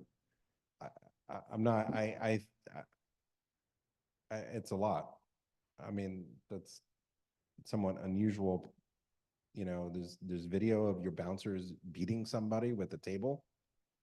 I'm sorry? There's a video of one of your employees, your security guards beating somebody, it looks like, with a table. I don't know anything about that. All right, well, I mean, these are I don't some have pretty. there's no cameras outside. No, I know, it was from somebody else that Oh, was somebody shared filmed. with us. I mean, these are just very concerning things. You're in a landmark district. Most of the style of your frontage of your buildings, they start with a clean storefront and then it's covered with stickers and graffiti and there's no maintenance of that. This is a landmark district. These are all issues that are very concerning, I think, to people. It's a basement space. There'd be people outside all the time. That's not unusual. So If there's any stickers or anything outside, it's because the landlord's okay with it. If it's not, then we paint and take care of that. okay, well, I'm just saying I understand. this is what Yeah. what it is. I mean, so I think these are all significant concerns, and to not have seemingly any engagement with anybody in the area, that seems like it's a big issue. So I mean, just to Lois's point.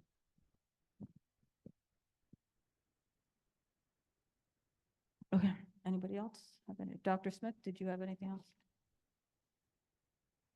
I guess I would just say that since all of these issues have been brought up about the lack of engagement with community members, maybe would you like to at least come back, lay it over, do your community outreach and come back? Sure.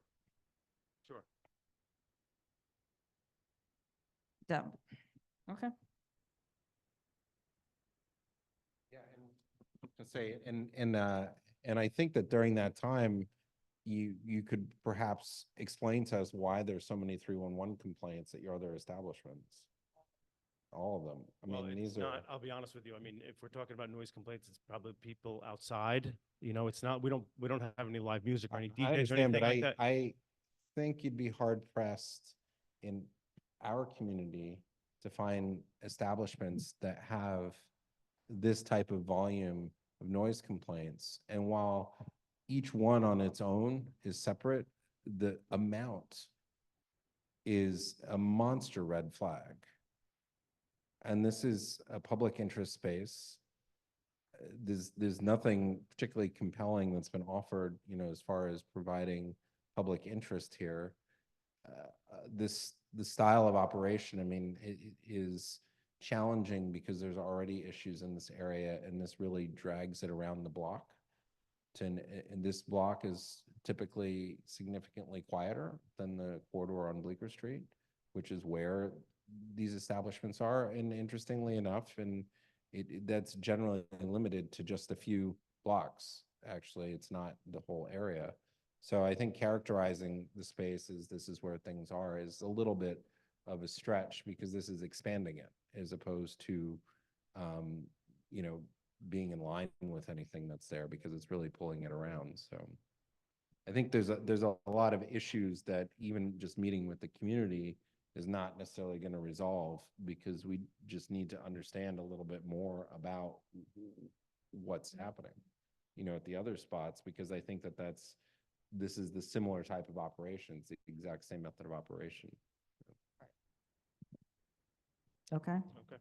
so, yeah, so you'll let the office know you're gonna lay it over? I Is think that, so. I'm gonna think about it, but yes. yeah, okay, Yes. or withdrawn, don't, yeah, I need to know, Let me ask you this. Would you consider a 2 a.m. license? Would you consider a 2 a.m. closing time? I mean, I think we need to know whether you're laying it over or whether we're discussing 2 a.m. There's a lot of issues here, so, No, I understand. And I don't want to waste your time and obviously landlord's time and stuff like that. So, I mean, we have I mean- nobody here, the community isn't here to speak to it one way or the other, nobody upstairs, the Block Association. And as I said earlier, and Carter said, I don't know what the compelling reason is to have, just because there was a bar there before doesn't mean there needs to be a 4 a.m. bar, especially without an explanation of all these 311 complaints, because we rarely see this many 311 complaints Okay. from an establishment. And it's resident, you know, it's residential. okay. So what do you want to do?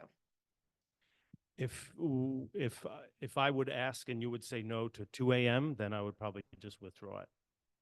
We have to discuss it. So that's what you're putting on the table. We should discuss a 2 a.m. instead of a 4 a.m. closing 7 days a week. Is that? Yes. Okay.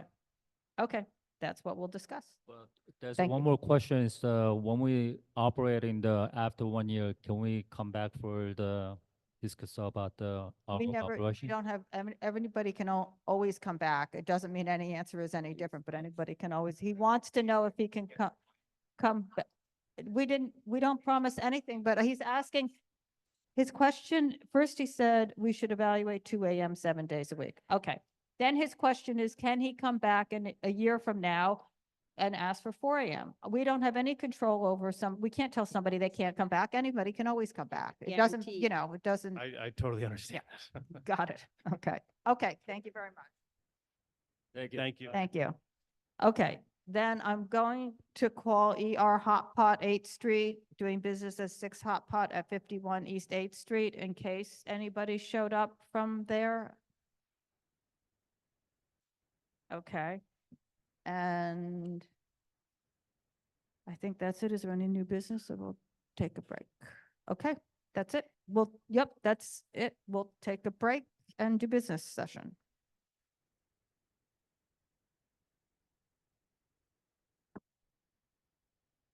Were you here?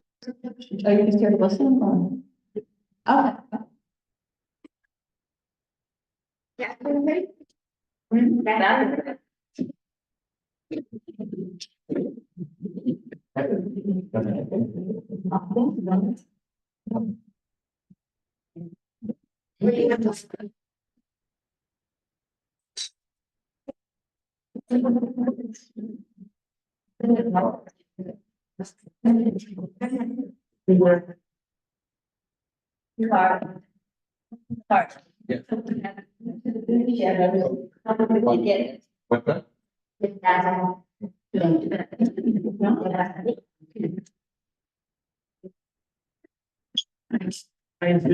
It's okay.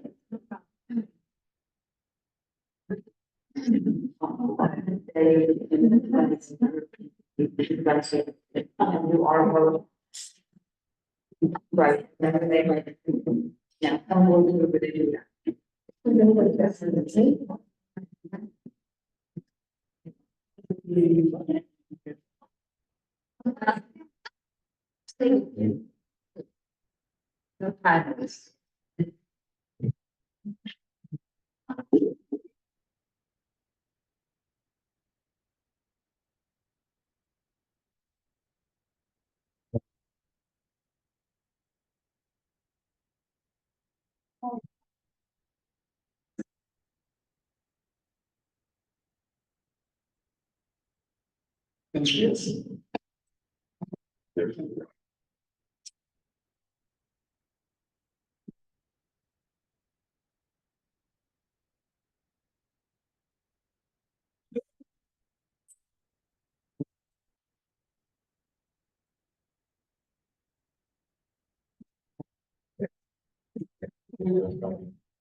Yeah, it's my favorite picture before that has been a bouncer. It's great. The uniform police officer. But get on the table, let's see. Okay. So,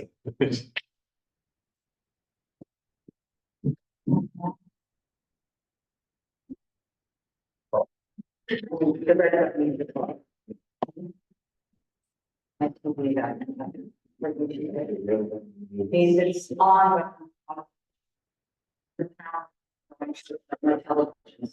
exactly. Yeah, no, yeah.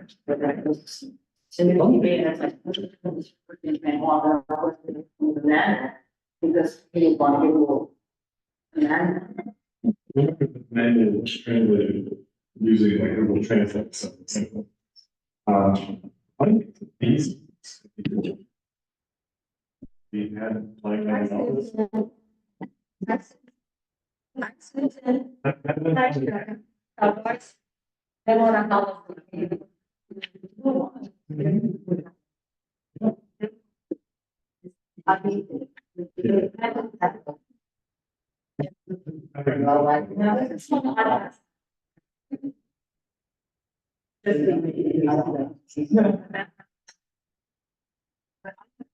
This is brand new. Go figure. Anyway. Thank you.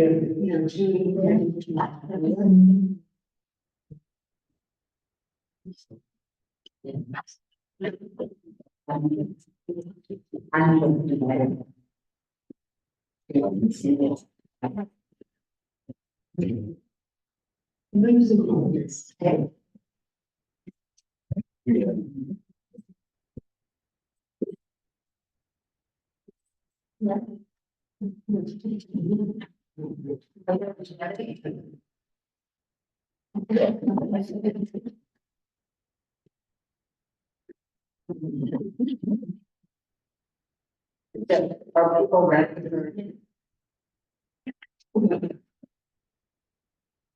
It's,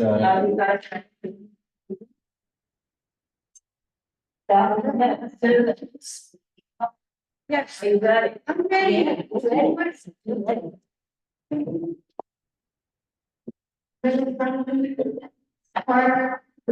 Yeah, ready. Yeah. No, you can bring that, no more apples, no more apples, that's what Jonathan. Oh.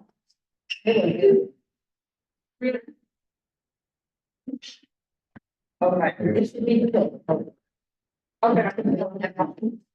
So.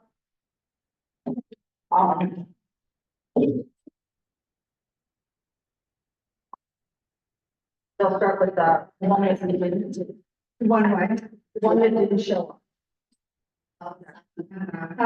That did not show up.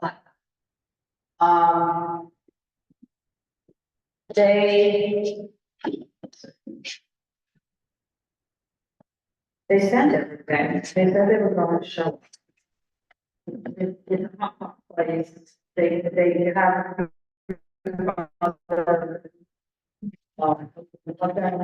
Thirty-sixth grade, one person, different people, one there. From 11 o'clock to 10 p.m. It's 51 state. I think my question was. Where it was. In that space, if it was between the sushi place and the just that. But it's just a very minor. So you're. I'm asking, so what I'm asking is, should I try to just set stipulations to? And I have the draft stipulations because that's. Will operate a hot startup diamonds. Anybody who's available, closing everything out on that. 1 second. I'm sorry. The hours are 11 a.m. to 10. It will operate. It won't be allowed to have a sports bar, you'll have somebody.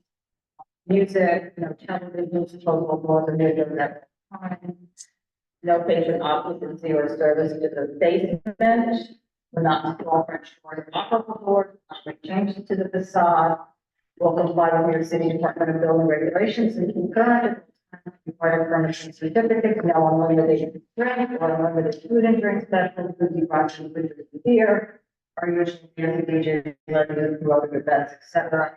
And we'll prepare us before us to change anything or to have anything. What are the streets, please? The cross streets are, it's 8th Street between Broadway and University. It's a big. It's on the north. It's a real building. And it's also a lot of places where the NYU students also practice. Yeah. This is where all this. Yes. It's very quiet, not. Yeah. If this is of any help. No, I know where it is. I know the book. So. I mean, I think that we have the stipulations. This is for next area in July. No. No. You have to make it. No, I think. Yeah.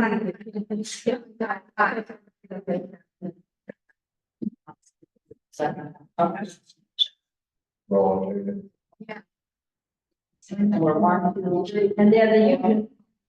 The usual sticks, right? Yeah. Yeah. Okay. The, which we'll call it, Yeah. Yeah, everything's the same, with that. Everybody okay with that? Denial. I'm good. Yeah. Denial. Yeah.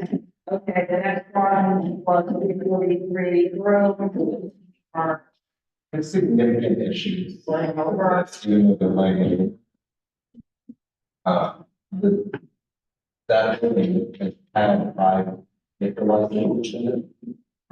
And it has proposed nail.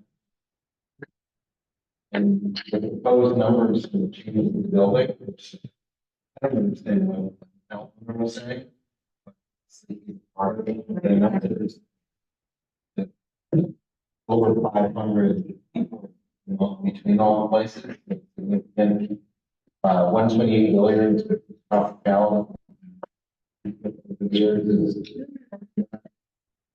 underneath that. There's a race case.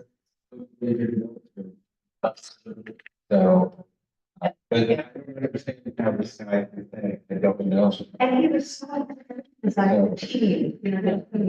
I guess Jennifer said he's also coming for a hotel license. There was a I think that's what the pioneer. It's not a, it's a transient hotel, which I'm discussing these types of hotels with somebody else. And that's actually why the Soho's are called. So I don't know Yeah. what the status is. It's not, you know, the ceiling situation makes this separate rooms, which is fine. But my concern is, are there any protected sections that still remain?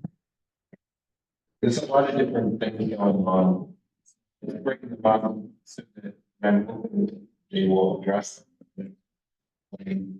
They tried to seemingly not follow the regular things like the community outreach, really known groups, Yeah. or providing the paperwork for the space. In denying the space.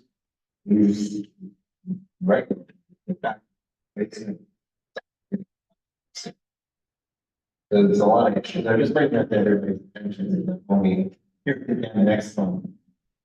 Everybody understands. So it's gonna be- Yeah. Yeah. It's huge, the water, so. I think that, so the reason I bring, you know, is, you know, the five. Time to look at them. And they're not even saying anything. You know, a lot of things they have. What the impact on the existing knowledge of, what's the impact?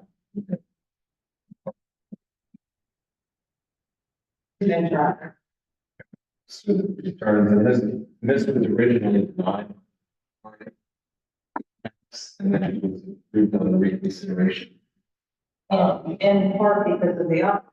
Yeah, and in part because of the. And then, of course, they went and did everything that I very specifically by the meeting in 2015 that might happen. It all did.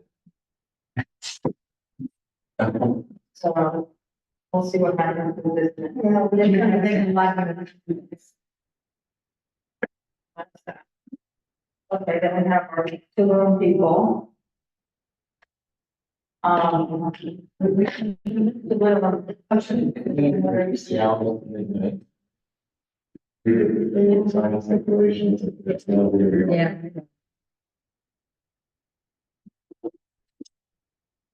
So nothing was one on the weekends.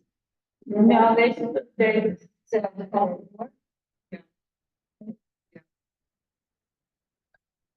I think some of those things was, you know, from us, but you know, some of the setting up a box.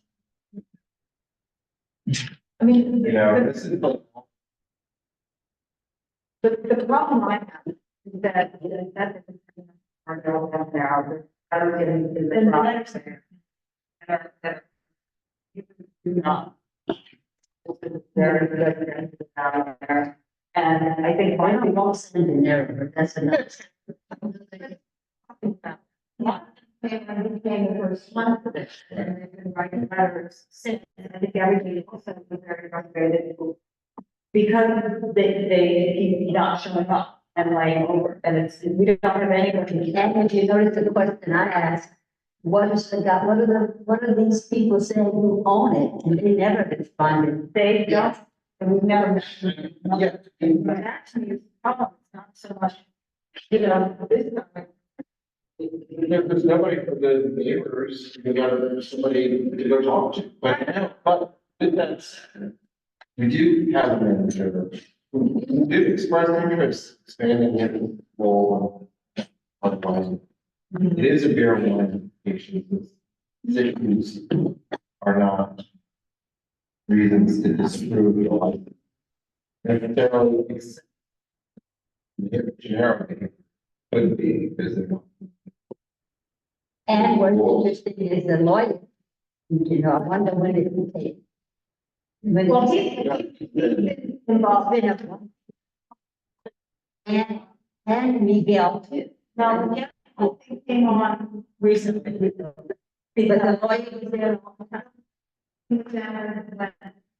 So I think the way to mitigate this is to have vision of it's the no outside harms.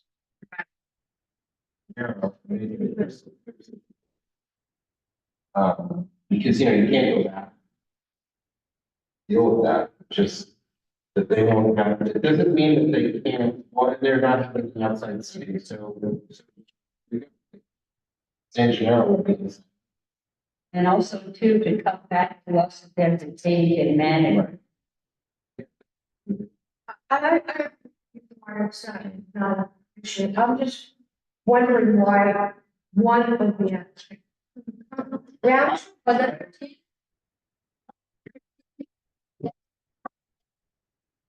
wow. I'm not disagreeing with any of them. Every time. The issue is that I would rather sign an agreement Yes. instead of, going to the SLA and just being approved without. Yes, I agree. This operator is.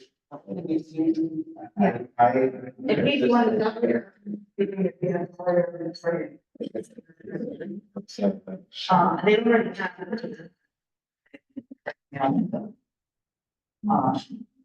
Well, and that's what. We don't.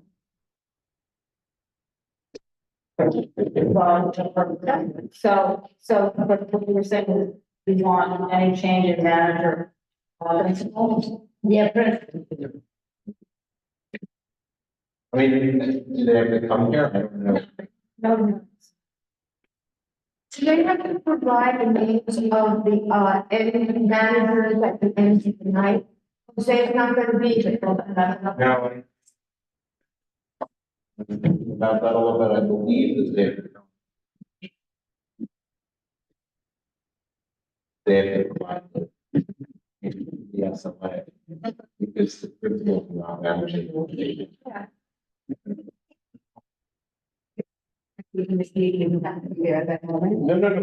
No. File. So you have an order.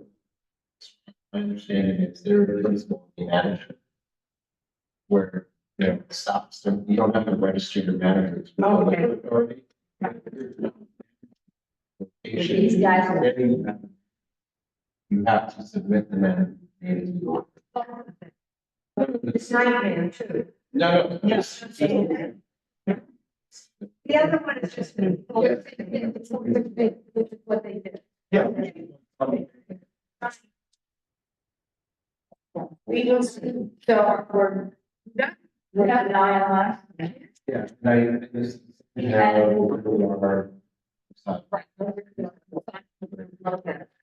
Okay, we're not. With EWS and West. Oh, that one. I mean, just, I think the past violations, the sheer volume of replaces the information that it's all stored just for the second. There's no. I mean, these are. Maybe able to explain away.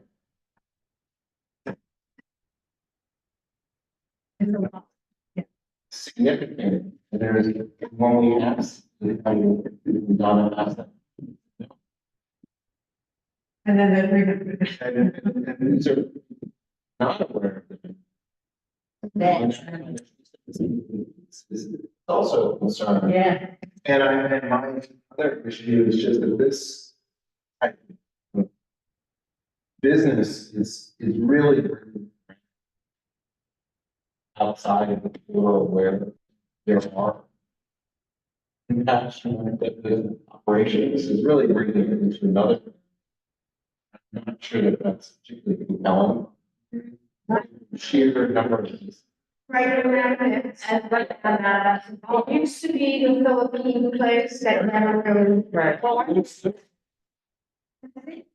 Right. And I Rent out. right, but number of it's not what we want. It's not. To bring it. And you said it's gonna run them the same.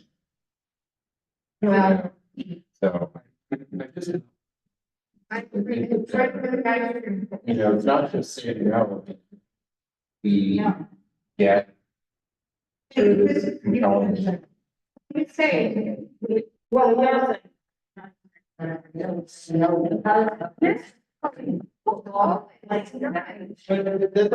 Not fixed for. It should be. This is difficult. TV and parts will design like better and pop was. That would be good. And she sixteen. And the past. Mitigated. The impacts through Western powers. You know, but it's also, it's the radio space. Yes. And that,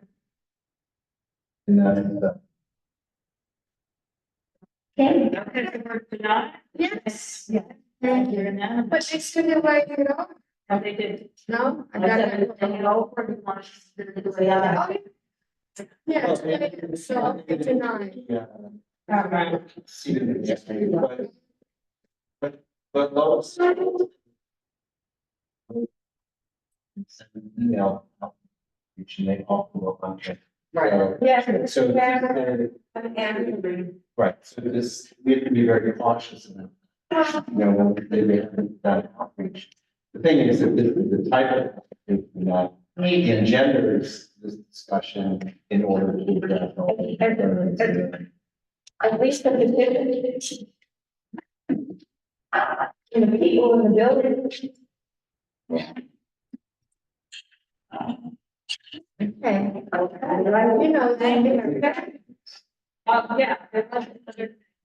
Oh, wait, so I just want to, what I want to do, is just, I didn't try that anything on.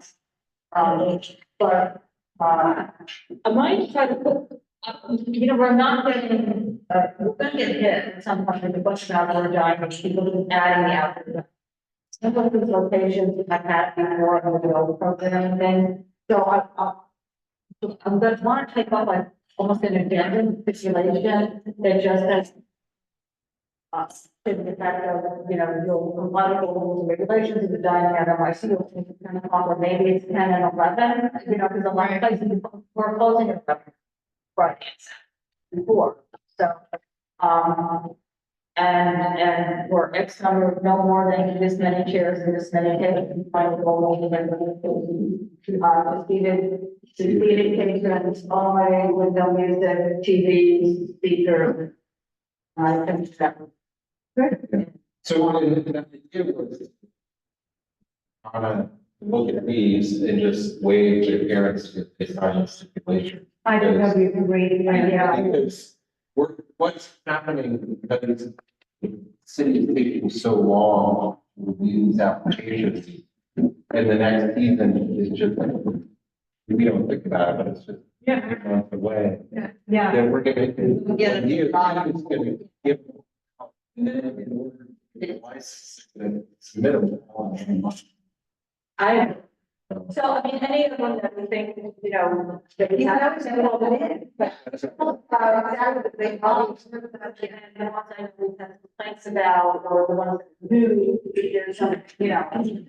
But at least that, we can have it. So I'll try to, just get, and I guess I'll put something on there too, that will abide by all of these regulations, you know.